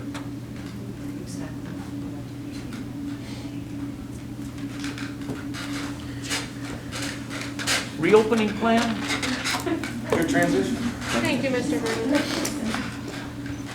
So as we continue to move along here, I believe today was day 11, and Mr. Meyer didn't jinx it last week, so I'm going to go ahead and say that we currently today have had no positive student or staff COVID cases.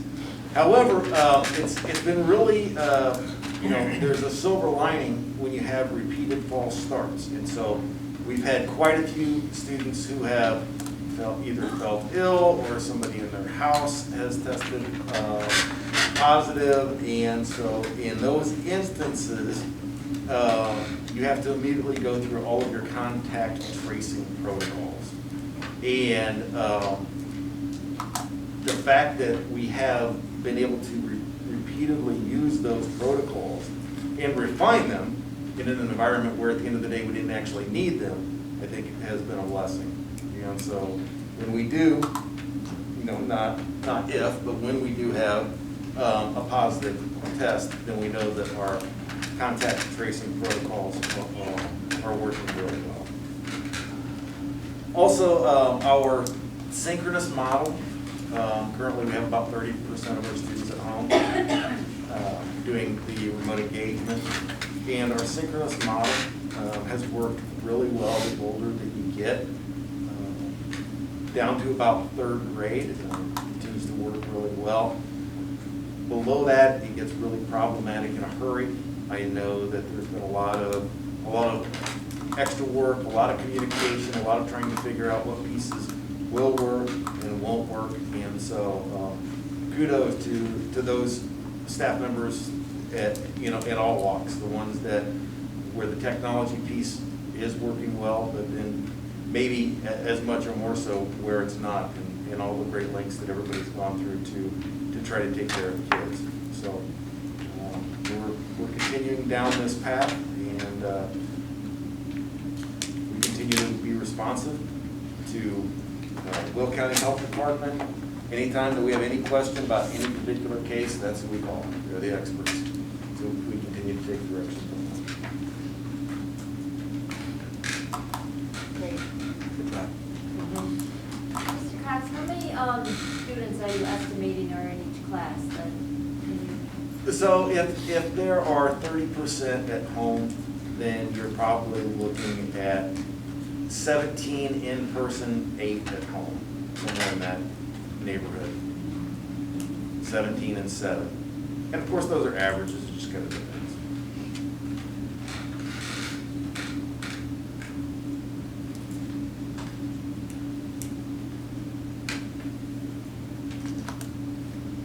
We talked a little bit about metrics and that last time in using any of that data. Has any of that changed in the first few weeks of school here in using that for future determination or making any judgment calls? You can be more specific. I don't know what you're referring to. Sure. Any metrics such as positivity rate, community infection rate, any of the standard metrics that the state, the county is using. Would we use any of that to make a decision whether it would be in our school population or in our community population? So are you referring to if there would be a change in model and a change in the way that we approach this, whether it's a full in-person option versus a full remote? Is that what you're referencing? It could be that, or even the determination to potentially close school. Well, we would never close school. We might go to 100% remote option. Agreed, thank you. But we would close the in-person. There could be the possibility of closing the in-person option. Okay. But no, those are still the same metrics that are most important to us. You know, what is not only the infectivity rate in Beecher, but how is that impacting us in an infectivity rate within the school itself? Obviously, that's going to be the most paramount data set that we're going to look at. We continue to monitor the overall infectivity rate in Beecher itself, which continues to trend significantly under that of Will County in general. And so those metrics continue. Okay. And then can you remind me as well about the communication protocols around if a student is tested in a class and the communication, whether it's with parents or staff within that class, as well as then the broader school? So, again, we take directions from the Will County Health Department. They inform us in what instances who needs to be informed, who needs to be kept out of school until further determinations can be made. And so there are really different protocols for those who have tested positive, and again, we have not had to implement those. And when we do get to that point and do have to implement those, it will be according to the Will County Health Department's direction. We have template letters from them on how to go about for proper formal notification. I think the easiest, one of the things that we all need to remember as we move through this is that when there is a positive test and we have to start going through contact tracing, it's not a 5 degrees of Kevin Bacon scenario, right? It's whoever the specific staff member student is, and then it's just that first degree out from them. And so if it's a friend of a friend who was at the park with them last week, those aren't the things that Will County Health is telling us to focus on. The contact tracing is only that first degree of freedom. And that's something that's important for everyone. No, that's helpful, thank you.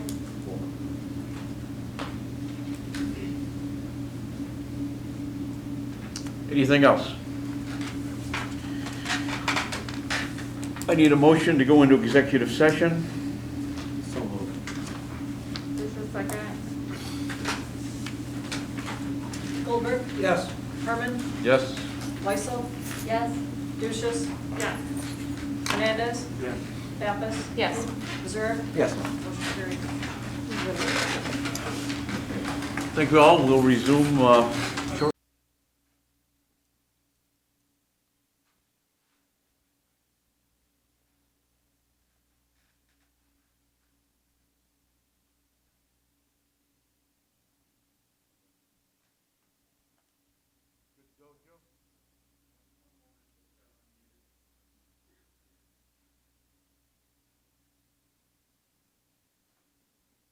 The host would like you to unmute your microphone. You can press *6 to unmute. You are unmuted.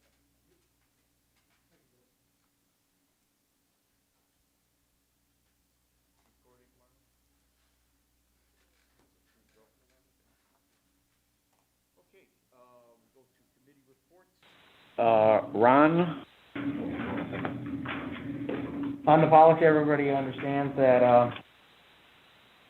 Echoing. Are we okay? on board policy that, Do you hear the echo? I don't care. Okay.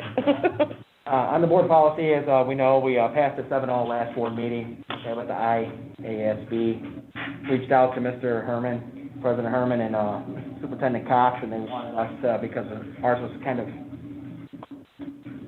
Behind. let's use that term. They wanted us to adopt theirs. So after the last policy meeting, all three of us, Carlo, Julie, and myself, passed it on to the full board for approval tonight. What's going to happen if we adopt it is we'll go back in the policy committees afterwards, the three, and well, our edits are going to be in there from the things that we've passed over the last 2 years. And then we'll go back and whatever needs to be addressed towards our district, we'll go back and change later. And wait, after the board has to adopt it after. So if anybody has any questions, I'd be happy to answer them the best I can.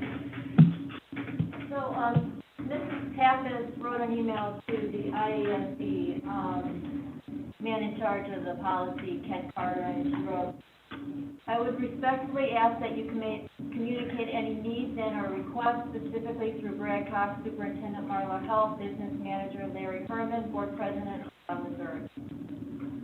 I also took I saw that I wrote some notes from Missouri that said he had no problem working outside of the committee, but send it to the chair. So I was trying to, where you felt that you should, Mrs. Pappas, that you should write that email to, he said that, I have to quote it. Okay, what did I say and what did I say then? You said you had no problem working outside of the committee, but send it to the chair. Let's go back. I have no problem with you or anybody, any policy member, okay, going outside and educating yourself and making yourself a better policy member. I did not say everybody can go work outside. So that was how you, well, okay, well, that's fine, you can quote me. Okay, you sent me an email and asked me if I said something, and I told you I did. That's what it is.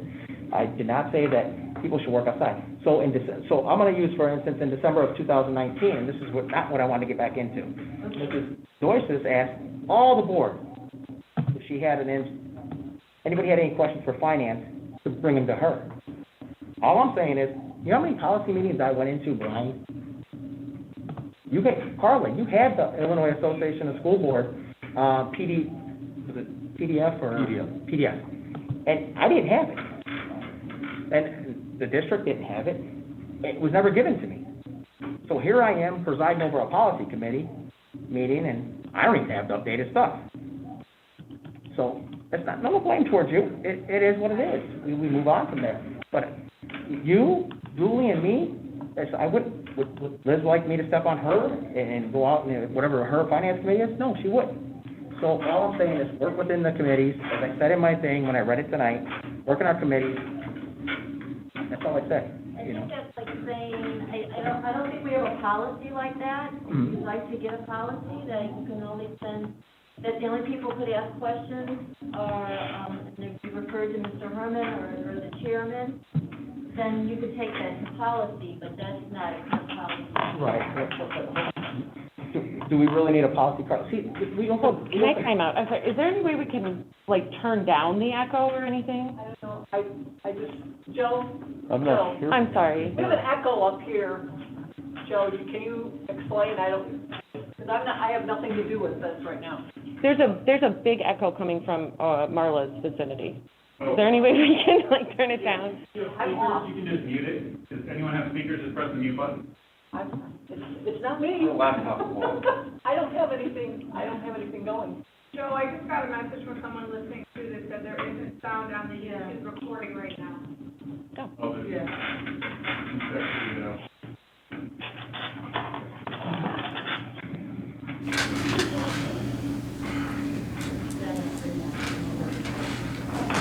Thank you, because I got an open meeting.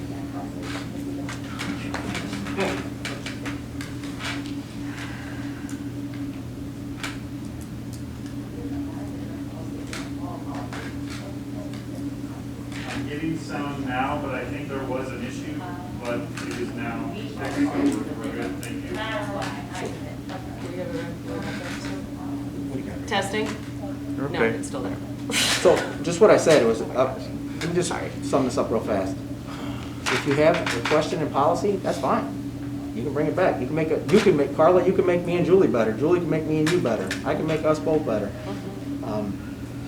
So I'm not understanding where that is. You might have misunderstood me, but I don't believe I said that everybody can work outside, but, anybody can, yeah, sure.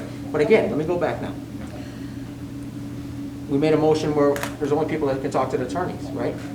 So should we just follow, should we just follow the board at this time and just do these things, like I said in my letter?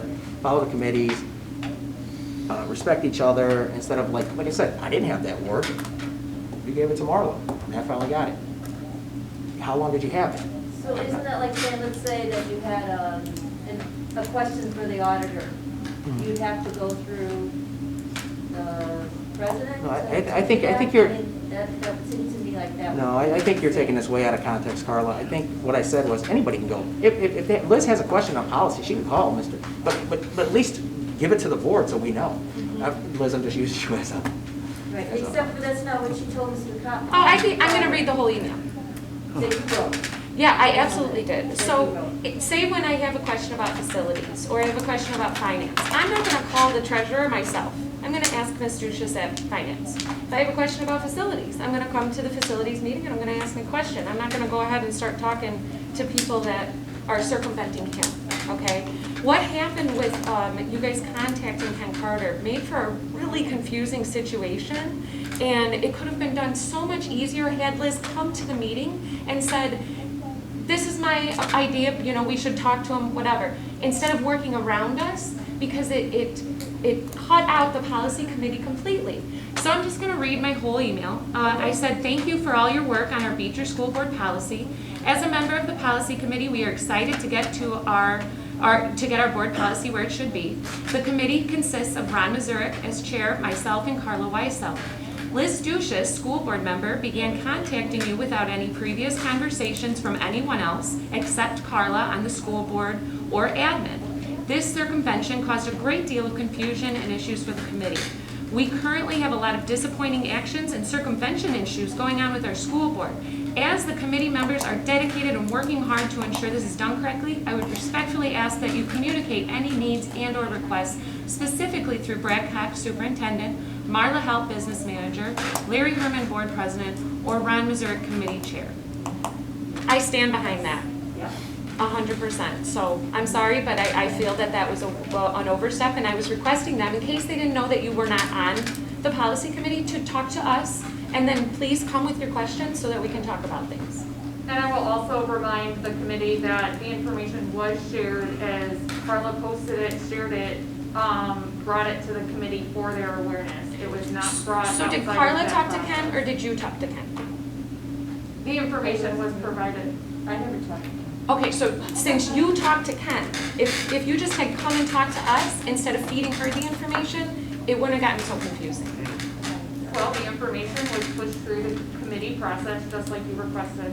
No, it wasn't. And that's why I stand behind this email, because it just helps us to be more efficient and effective if we follow our separate committee. If anybody's Thank you concerned for about the your policy information, committee, I disagree. if anybody's concerned about the policy committee, believe me, the policy committee runs like a well-oiled machine, okay? Everything goes through the board first, and then it goes there. There's nothing taken out, not under my watch. So if that's anybody's concern. Okay, thank you, Ron. Transportation. Paul. I just know we were talking about negotiations still, we talked about that during executive session. I don't have anything else to add. Okay. Hey, Paul, or anybody on transportation, I'm on transportation too. Has any of us gone out there and looked at our fleet lately? I have not. No, neither have I, so, all right. Thank you. Facilities, Juan. So we had our meeting and we are looking at the phase 2 for asbestos. We're also looking at the soccer situation and the track situation. Also, there was an issue brought up with water in one of the buildings in an electrical room. So that would need to be concreted for in, so we're looking at that. Also looking at the high school student lot over there. There's a couple big holes in there. They're looking to cut out and patch that.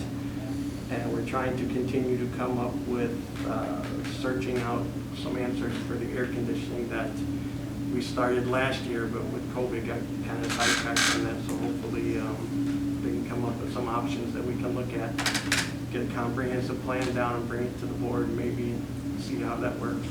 It was a very good facility meeting. Yeah. And thank you to the facilities committee for everything looks beautiful, all the improvements over the summer and everything. It's definitely a great positive for the kids. That's all I got. Julie? So, for personnel, discussion took place concerning the position of a transportation coordinator. Options were presented. We'll be meeting in the next couple of weeks to discuss some more information with Mr. Cox and each other before bringing this to the full board. We also discussed the RFP and superintendent search firm. Mr. Herman, as we had tonight, scheduled the interviews. Also, as chair, discussion took place as to the items that are in the RFP and what should be from personnel committee. That's it.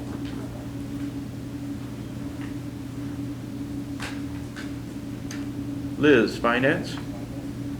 Sure, on that meeting this past week, we had talked about an update on the audit process, which is occurring now.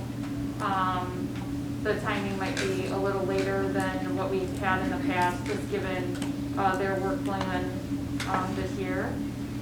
We reviewed the fiscal year 20 budget and looking at some of the actual revenue and expenses that came in. We also reviewed the fiscal year 21 budget that we had also reviewed in the hearing earlier today with some significant items and the increases there.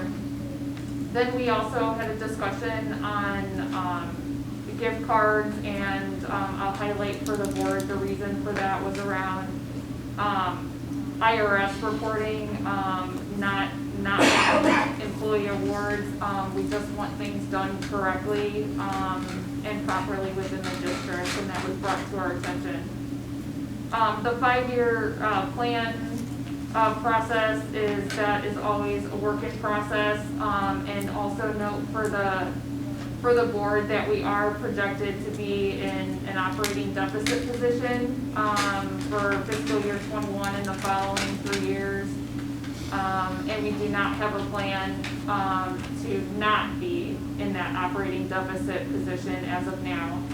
And then we talked about bond planning, and our bonds are due in November of '22, and looking at all the steps that need to happen before we take action on any of those or do something different. So looking to work with the committee forward in the future on that. Questions? Moving on to employment, I need a motion to accept the resignation of elementary teacher Cheryl Wade. So moved. Second. Weissel? Yes. Lucius? Yes. Hernandez? Yes. Pappas? I have to apologize. My Zoom's still on. I'm So you're sorry. the echo. I'm the echo.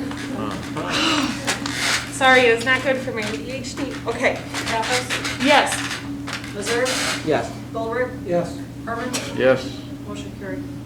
Now, can I just clarify this? So many on these because we had already voted for them and then there was a technical problem at the last meeting.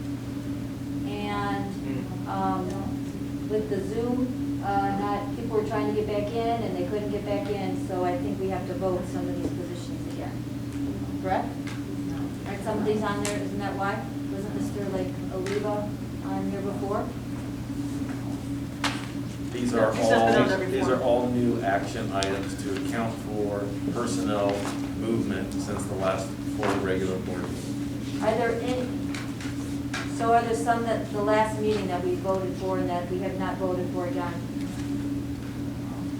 No. These are all new action items. These are all new personnel items that have happened since the last regular meeting. They can laugh, but they just said that I just received an email that said that we had to vote this again.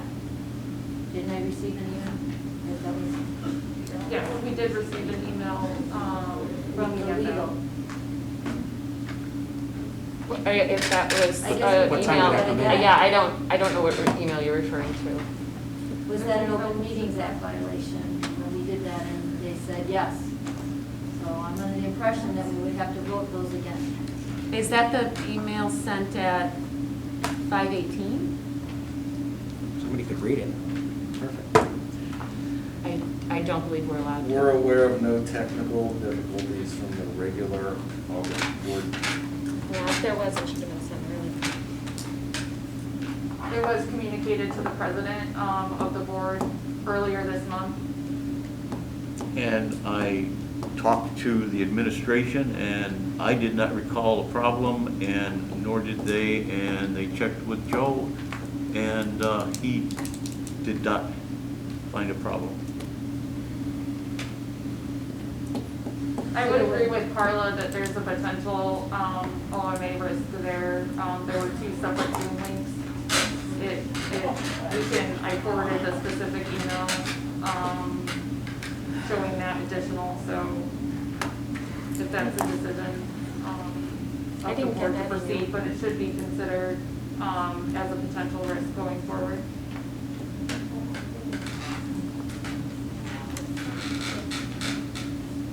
So, but we're gonna focus on these actions, Right, right? we're gonna, yeah, Okay. we may have to look at those Can other you look into that? I did, but okay, try again. Huh? No, it was an email sent to me. Oh. I checked it out and got an answer that I couldn't remember anything, and I was gonna say, no one else could. Yeah. I need a motion for resignation of junior high school teacher Jordan Oliva. So moved. Please a second. Lucius? Yes. Yes. Hernandez? Yes. Pappas? Yes. Missouri? Yes. Goldberg? Yes. Herman? Yes. Weissel? Yes. Motion carried. Need a motion to accept the resignation of elementary aide Beth O'Neill. Please so moved. Second. Hernandez? Yes. Pappas? Yes. Missouri? Yes. Goldberg? Yes. Herman? Yes. Weissel? Yes. Lucius? Yes. Motion carried. Need a motion to accept the resignation of full-time bus driver Robert Vincent. So moved. Second. Paul got it. Pappas, Yes. Missouri, Yes. Goldberg, Yes. Herman, Yes. Weissel, Yes. Lucius, Yes. and Hernandez. Yes. Motion carried. I need a motion to accept the resignation of lunch cook Raul Pena. So moved. Second. Missouri, Yes. Goldberg, Yes. Herman, Yes. Weissel, Yes. Lucius, Yes. Hernandez, Yes. and Pappas. Yes. Motion carried. Need a motion to accept the resignation of junior high teacher aide Julia Cleary. Duchess, so moved. Second. Goldberg, Yes. Herman, Yes. Weissel, Yes. Lucius, Yes. Hernandez, Yes. Pappas, No. and Missouri. No. She is very valuable. Motion carried.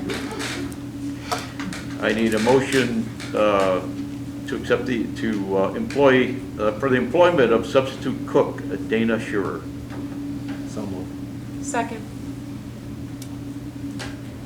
Herman, Yes. Weissel, Yes. Lucius, Yes. Hernandez, Yes. Pappas, Yes. Missouri, Yes. Goldberg. Yes. Motion carried. I need a motion for the employment of halftime teacher Megan Davis at a salary of $21,097.21 with So a moved. BA step 1. So moved. Weissel? Second. Weissel, Yes. Lucius, Yes. Hernandez, Yes. Pappas, Yes. Missouri, Yes. Goldberg, Yes. and Herman. Yes. Motion carried. Need a motion to approve the employment of full-time teacher Christy Cox at a salary of $70,643.48, a master's at step 14.82. So moved. Second. Lucius, Yes. Hernandez, Yes. Pappas, Yes. Missouri, Yes. Goldberg, Yes. Herman, Yes. Weissel, Yes. motion carried. Need a motion for the employment of full-time teacher Jessica Carter at a salary of $53,785.66, a BA 16, step 14, prorated 164 days. So moved. Second. Larry, a point of correction, it's step 10, right? Pardon? I think it was step 10 versus 14.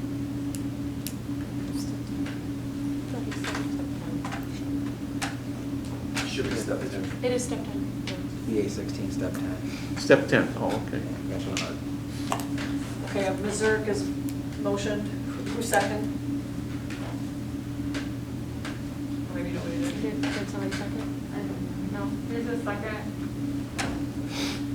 Hernandez, Yes. Pappas, Yes. Missouri, Yes. Goldberg, Yes. Herman, Yes. Weissel, Yes. Lucius, Yes. motion carried. I need a motion for the employment of halftime teacher's aide, 4 hours daily, Jennifer Beesterfield, a wage of $13.34 an hour. So moved. Second. Pappas, Yes. Missouri, Yes. Goldberg, Yes. Herman, Yes. Weissel, Yes. Lucius, Yes. and Hernandez. Yes. Motion carried. Need a motion for the employment of full-time teacher aide Jennifer Concher, at a wage of $13.99 an hour. So moved. Second. Missouri, Yes. Goldberg, Yes. Herman, Yes. Weissel, Yes. Lucius, Yes. Hernandez, Yes. Pappas, Yes. motion carried. Need a motion for the employment of full-time teacher aide Cynthia Raymond at a wage of $14.65 an hour. So moved. Second. Goldberg, Yes. Herman, Yes. Weissel, Yes.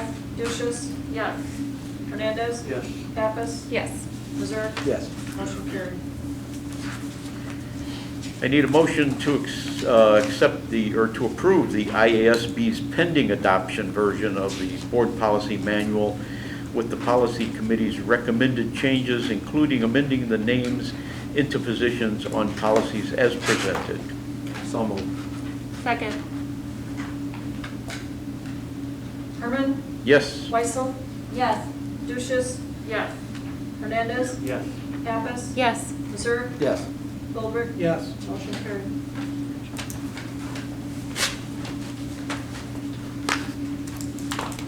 And I have a item for PAC investigation.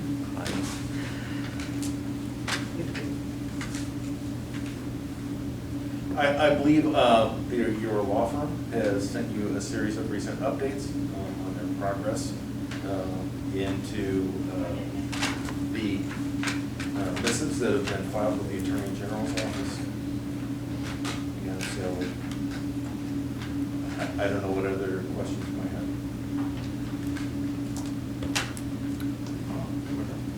Mr. Herman, do you want to summarize what those conclusions are? Or provide those as an update?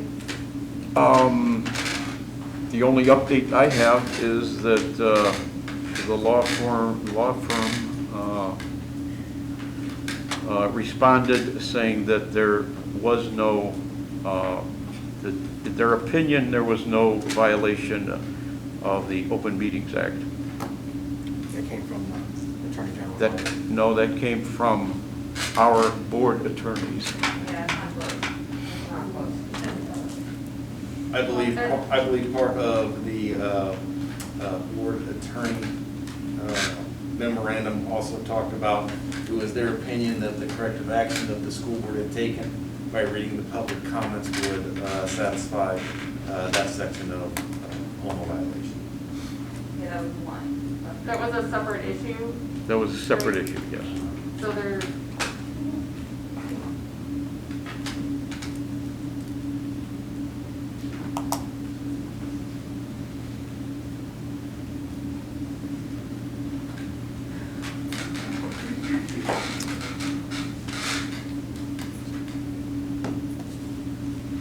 All right, moving on to superintendent search.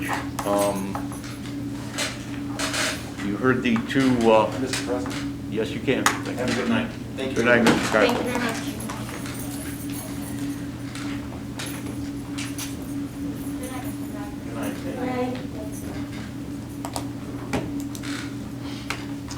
All right, you heard presentations by the two firms, IASB and Ryan and Associates, I believe it was.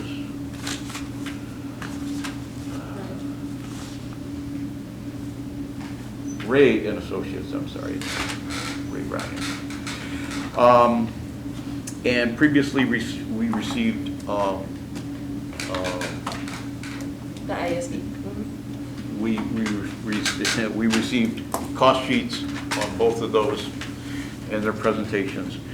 And there's also the possibility that we conduct the search ourselves. I just want to say that as we're beginning this, it's always important for us to think about how our positions on the board are effective and to look at ourselves. And as I was studying this week, I saw in the superintendent's evaluation process, so according to that, before the board can effectively engage in the development of a superintendent evaluation process, it is extremely important that the board undertake an examination of its own performance. And the reason I'm bringing that up is because as we're going to be talking about contract goals and we're going to be talking about what we're looking for, you know, in the future of this district, I feel like we need to, number one, self-evaluate. And number two, I think that because best board practice shows that a board should engage in a self-evaluation, but not only that, I feel like we do need to at least discuss the goals that were, I mean, they're from 2018. We need to discuss those. We need to self-evaluate. So I just, before we start that, this is in no way trying to delay things, whatever. I want this, we lost this. I get it. I want the best for our kids, and if the majority of the board doesn't feel that, that's fine, but I want to make sure that this process is done with the utmost integrity and fidelity so that we don't go through this again. So that's what I just want us to, you know, Ron had asked about a board retreat. I would love to sit down with everyone. I feel like we need to go over this to set our sights together moving forward. I think that one of the aspects to that point is what some of the firm information offers as part of that development process, and setting, again, you work together as a board fully throughout the whole process to set those goals, to identify those needs as a district, and then to execute on that plan. So I think you saw that in the presentations today, both from the IASB working with the board to define that information, as well as with Ray So Associates. that's actually why I asked that specific question. I asked them about evaluating, self-evaluation, to talk about your goals and aligning yourselves. And they said that was not. They said that they'll work with us to work together, but I feel like there's a step before that we're missing. That's why I asked this question specifically, for that information. My understanding is we can work through that. I feel that the board is, we have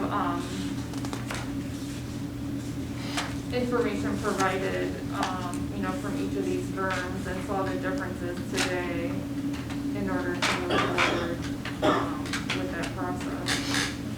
I just feel that we get really caught up in all of that before we stop and take a minute and look at ourselves and where we're at, you know.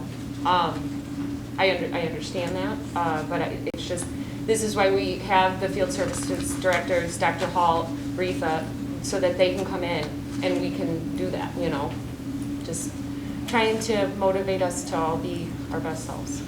Listen, I'll also reiterate what you said. We lost. Okay, we did. 4-3. You know, I respect it. I disagree, but I respect it.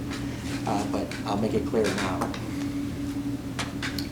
I will not use taxpayer money to hire a superintendent to come in and shadow our current superintendent. Okay? Because, again, I've stated it again, and I'll go back again. I don't care about making the newspaper. That's not what I do this for. I will not. That money could be used elsewhere. So, you know, if the process is going to move on, I expect the RFP to more align with maybe June. You know, because I just don't feel that we should be paying 2 superintendents, and my numbers weren't that far off. I was actually undertaking less money in TRS and health insurance and stuff like that. So I just want everybody to know that.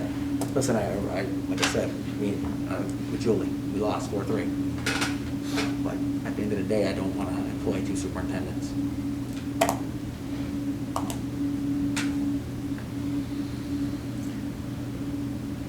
Okay, do I have any comments on the firms? Well, Has anybody called their references and did any vetting of each of them? I saw that they each had a list. I have not, but we used IASB previously, so I'm acquainted with Al and their procedures.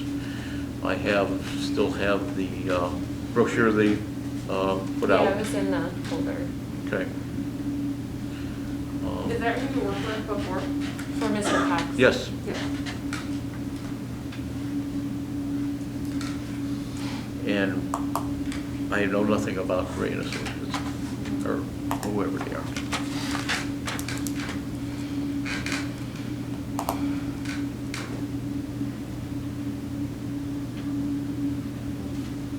Generally, I think you again heard today some of those differences, but some items I'll point out.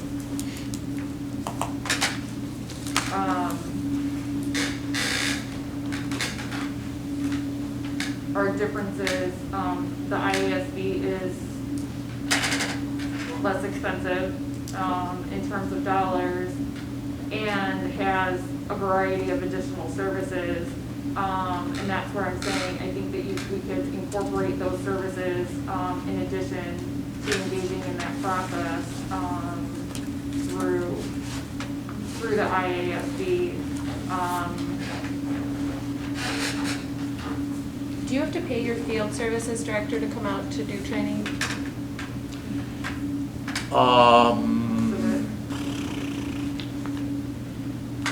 I think it's a nominal fee for certain courses. But not 1,500 like this would be?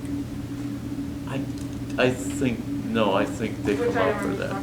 But- I just noticed that their à la carte menu was like 1,500 each. Yeah. I didn't see anything about setting goals and stuff, though.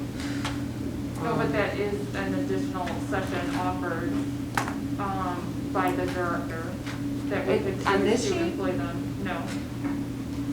Okay. I studied the whole packet, I just didn't see anything about that. It's an additional session that the IASB offers for training that we could engage in. It's not through, Oh, it's not through here? it's not No. through Oh, so you're saying the through search. Dr. Hall or Retha? Like Right. the one that's just for our region? Yes. Yes.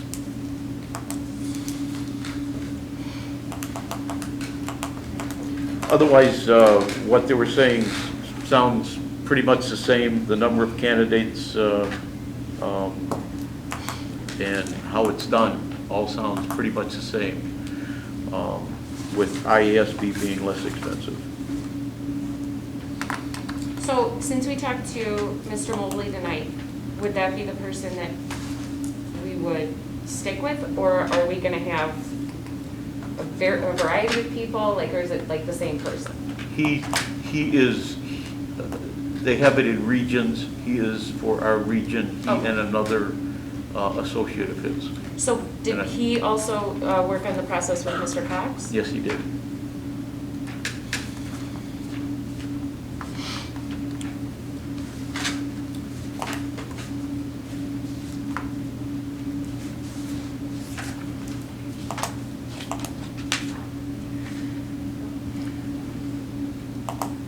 And I know Ron was disappointed, but I think it was more a lack of No. the number of candidates. No, I don't think it was a lack of candidates, President. I think it was more or less that I had people interviewing in front of me as a school board member in a small rural community that had salaries of $400,000. I mean, you're coming in, Yeah. you were making $400,000. Guys, I talk with my hands, sorry. $400,000, and then coming to a district with $140,000. Are we just going to be his bridge or her bridge to move on to that $400,000 again? That's my biggest problem. It was the last process that really, the way it was, I'll be honest, and this might not sit well, but the process was not, in my opinion, was not run well by us as a board. I think, I understand when they say stakeholders. I mean, we had a lot of local politicians that came in and sat, right, correct? I believe it's the community, they're the stakeholders because their children are here. And I get it, and the politicians are too. But I would like to see more parents on that one. But at the end of the day, I have to admit, we got a great candidate and we got a great superintendent out of that. But I was disappointed with the process. So would you have added like any of the a la carte menu? Or did you guys go with the basic package? I'll leave that to President Brett. I think we went with Well, we could probably look into it. Yeah, we can look into it, but we did do parent advisory and staff advisories, and we did a survey, a community survey. I also want to, take into account that if there's any local candidates, they know our town, they know what they're getting into.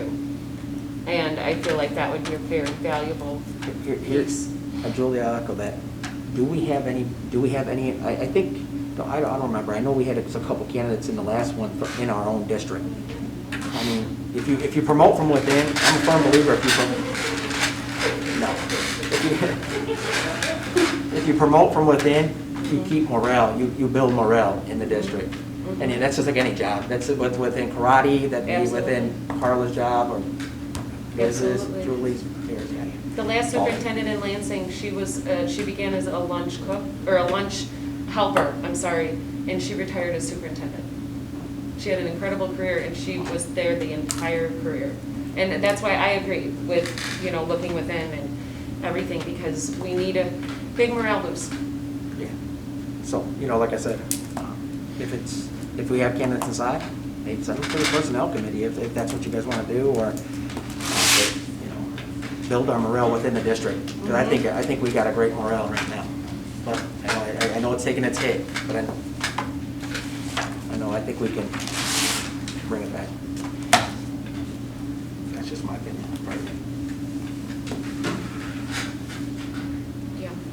Well, and I think the ISB offers that too with their survey methodologies and surveying all those different groups that you talked about. And in addition, in posting, that's something that we express and define to them in that process, is that, we want internal candidates, to also be considered, in that process. I just can't stress enough how much effect switching superintendents every couple of years has on the staff, on the district facilities, on funding, on children. It is such a major detriment. And I want to make sure that the next person is someone that everyone will, work with and understand that this takes a village, literally, and because we can't keep doing this to this district. This is what causes things to break. So do we advertise first for an internal candidate and then kick it to one of these firms? That's what I think. I don't know if it's the best process. I'm not saying we shouldn't go with internal, but You'll have to speak up, Carl, I can't hear you. I don't know if that's the more standard process.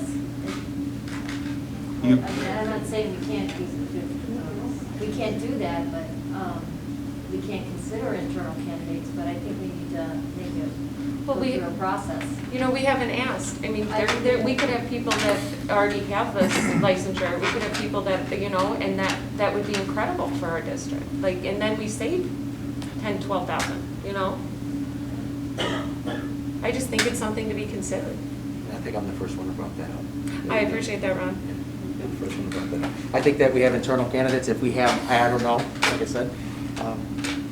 But if we do, I would like to see them have the first, just like, if we had a crossing guard that became a dietary cook or whatever, that they'd apply. Those people know what the kids, the facilities, the people, the board, the best. And we can certainly set a time limit on it. Yeah. You guys know. And we can also vote that if there are no viable candidates, we can decide which firm to go with tonight. I just think we could should engage in the firm and move it all along the same process at the same time, defining the same job description and expectations that a firm will help us with, working through that process. But if we don't have to spend that money and we can do this and support and empower our district, I think that's a great option. That's really responsible. I don't think it's the only option to be considered and would recommend considering the IASB. Like Mr. Herman said, what if we, had a time limit on it and see what we would get and conduct, our own search. We could talk about, as a board, about the parameters and things like that, and set a time period for this. And then, if we get no return by it, if we decided we did not have a viable candidate, then, in a month and a half, then we move and we vote on and hire the search firm. I mean, the last time the brochure said that they came in, in April? I was looking at the timeline from 2018. The application deadline was April. Right. So, I mean, especially with COVID, I mean, we would have some wiggle room. I mean, it's September, you know, just an idea.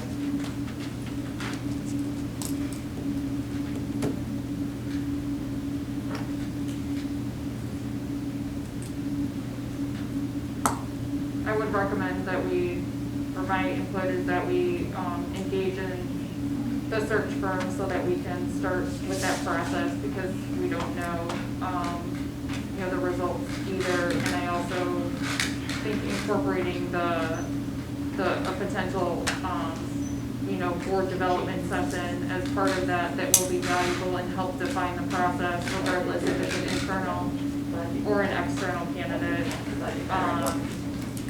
I asked that if, that we give it at least 7 days, whatever decision we make, and see what we have as an internal candidates first.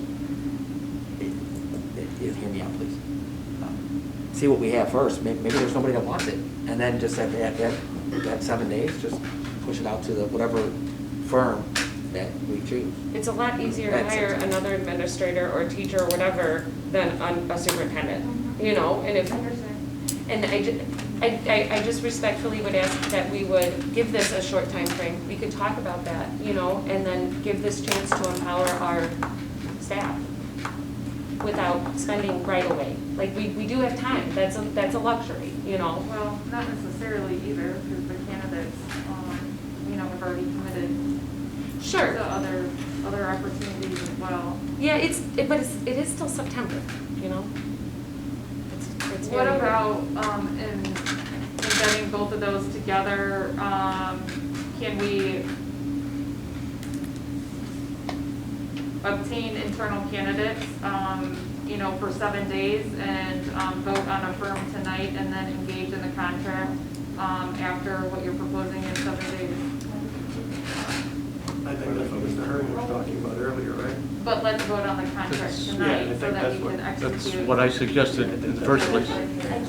So Liz, are you saying then we, you know, internally advertise, we wait a week and see what we have?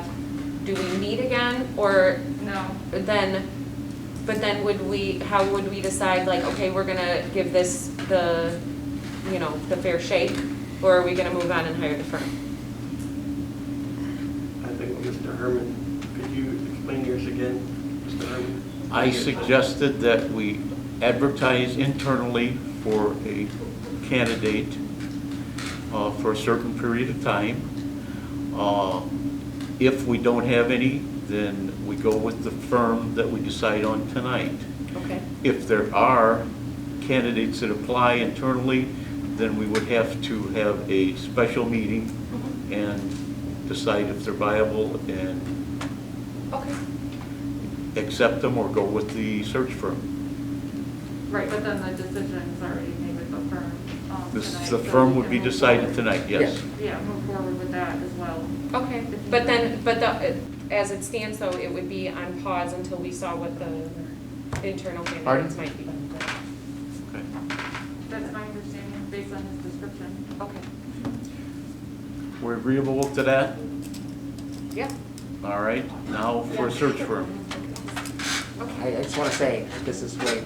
We can just get Do along you like need to this all make the a time. motion for that so that we have that decision on the record? I will, well, Right, yeah. why don't we decide on a search firm and then I will make the motion. Combine. Are you gonna call a straw vote on this, or how are we gonna do this with the firm? Yeah, I am good with IESB. They're easy to work with, can always get a hold of them. I've had good luck with them before. My choice too. That sounds fine to me. Pardon? That sounds fine to me. I know it's Okay. hard to hear, so. Is everybody agreeing I on can hear you pretty well. IASB? Okay. All right, I'll make a motion to advertise internally for qualified candidates for a period of 7 days. 7 days. 7 days. And if, Wait, let's figure that, hold on, because like an application process could be a Right. thing. Are we just looking for an email from candidates, or what are we looking for there? What do you expect, What- Mr. Arner? Pardon? What do you expect? Well, I expect if we put it out internally, that we will get an inquiry, and that we'll know if we have any Yeah. qualified candidates. Make it 2 weeks then. I don't think it matters I to think- IASB. Yeah, I think 2 weeks would be more appropriate. I mean, this is a big decision for somebody to decide whether or not to do. You can't just like, True. you know. All right, so we'll amend that to, for a period of 2 weeks, and then go with IASB if no candidates come forward. If there is a candidate, we will call a special meeting and go from there. 14 days. What, can you clarify what posting, how are you communicating the ask on the internal posting? Well, we can post it internally on our school. Right. I don't see why we couldn't send out But like what job description? Well, yeah. Are you just gonna use last, for now, what was posted last time, or? Yeah, I would think it's, if you want to look. Because it's just the basic, we're not gonna say, you know, I mean, they have to have the education licensure, you Right. know, based off of that. Thank you for that clarification. Okay. That's a motion. Anyone want a second? Second. Weissel, Yes. Duchess, Yes. Hernandez, Yes. Pappas, Yes. Missouri, Yes. Goldberg, Yes. Herman. Yes. Motion carried. Thank you.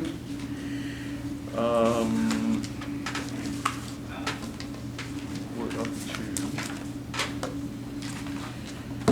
other. Someone had something else?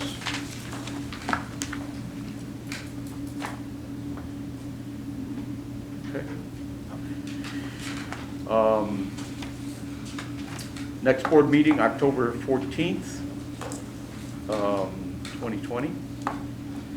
I have no upcoming dates.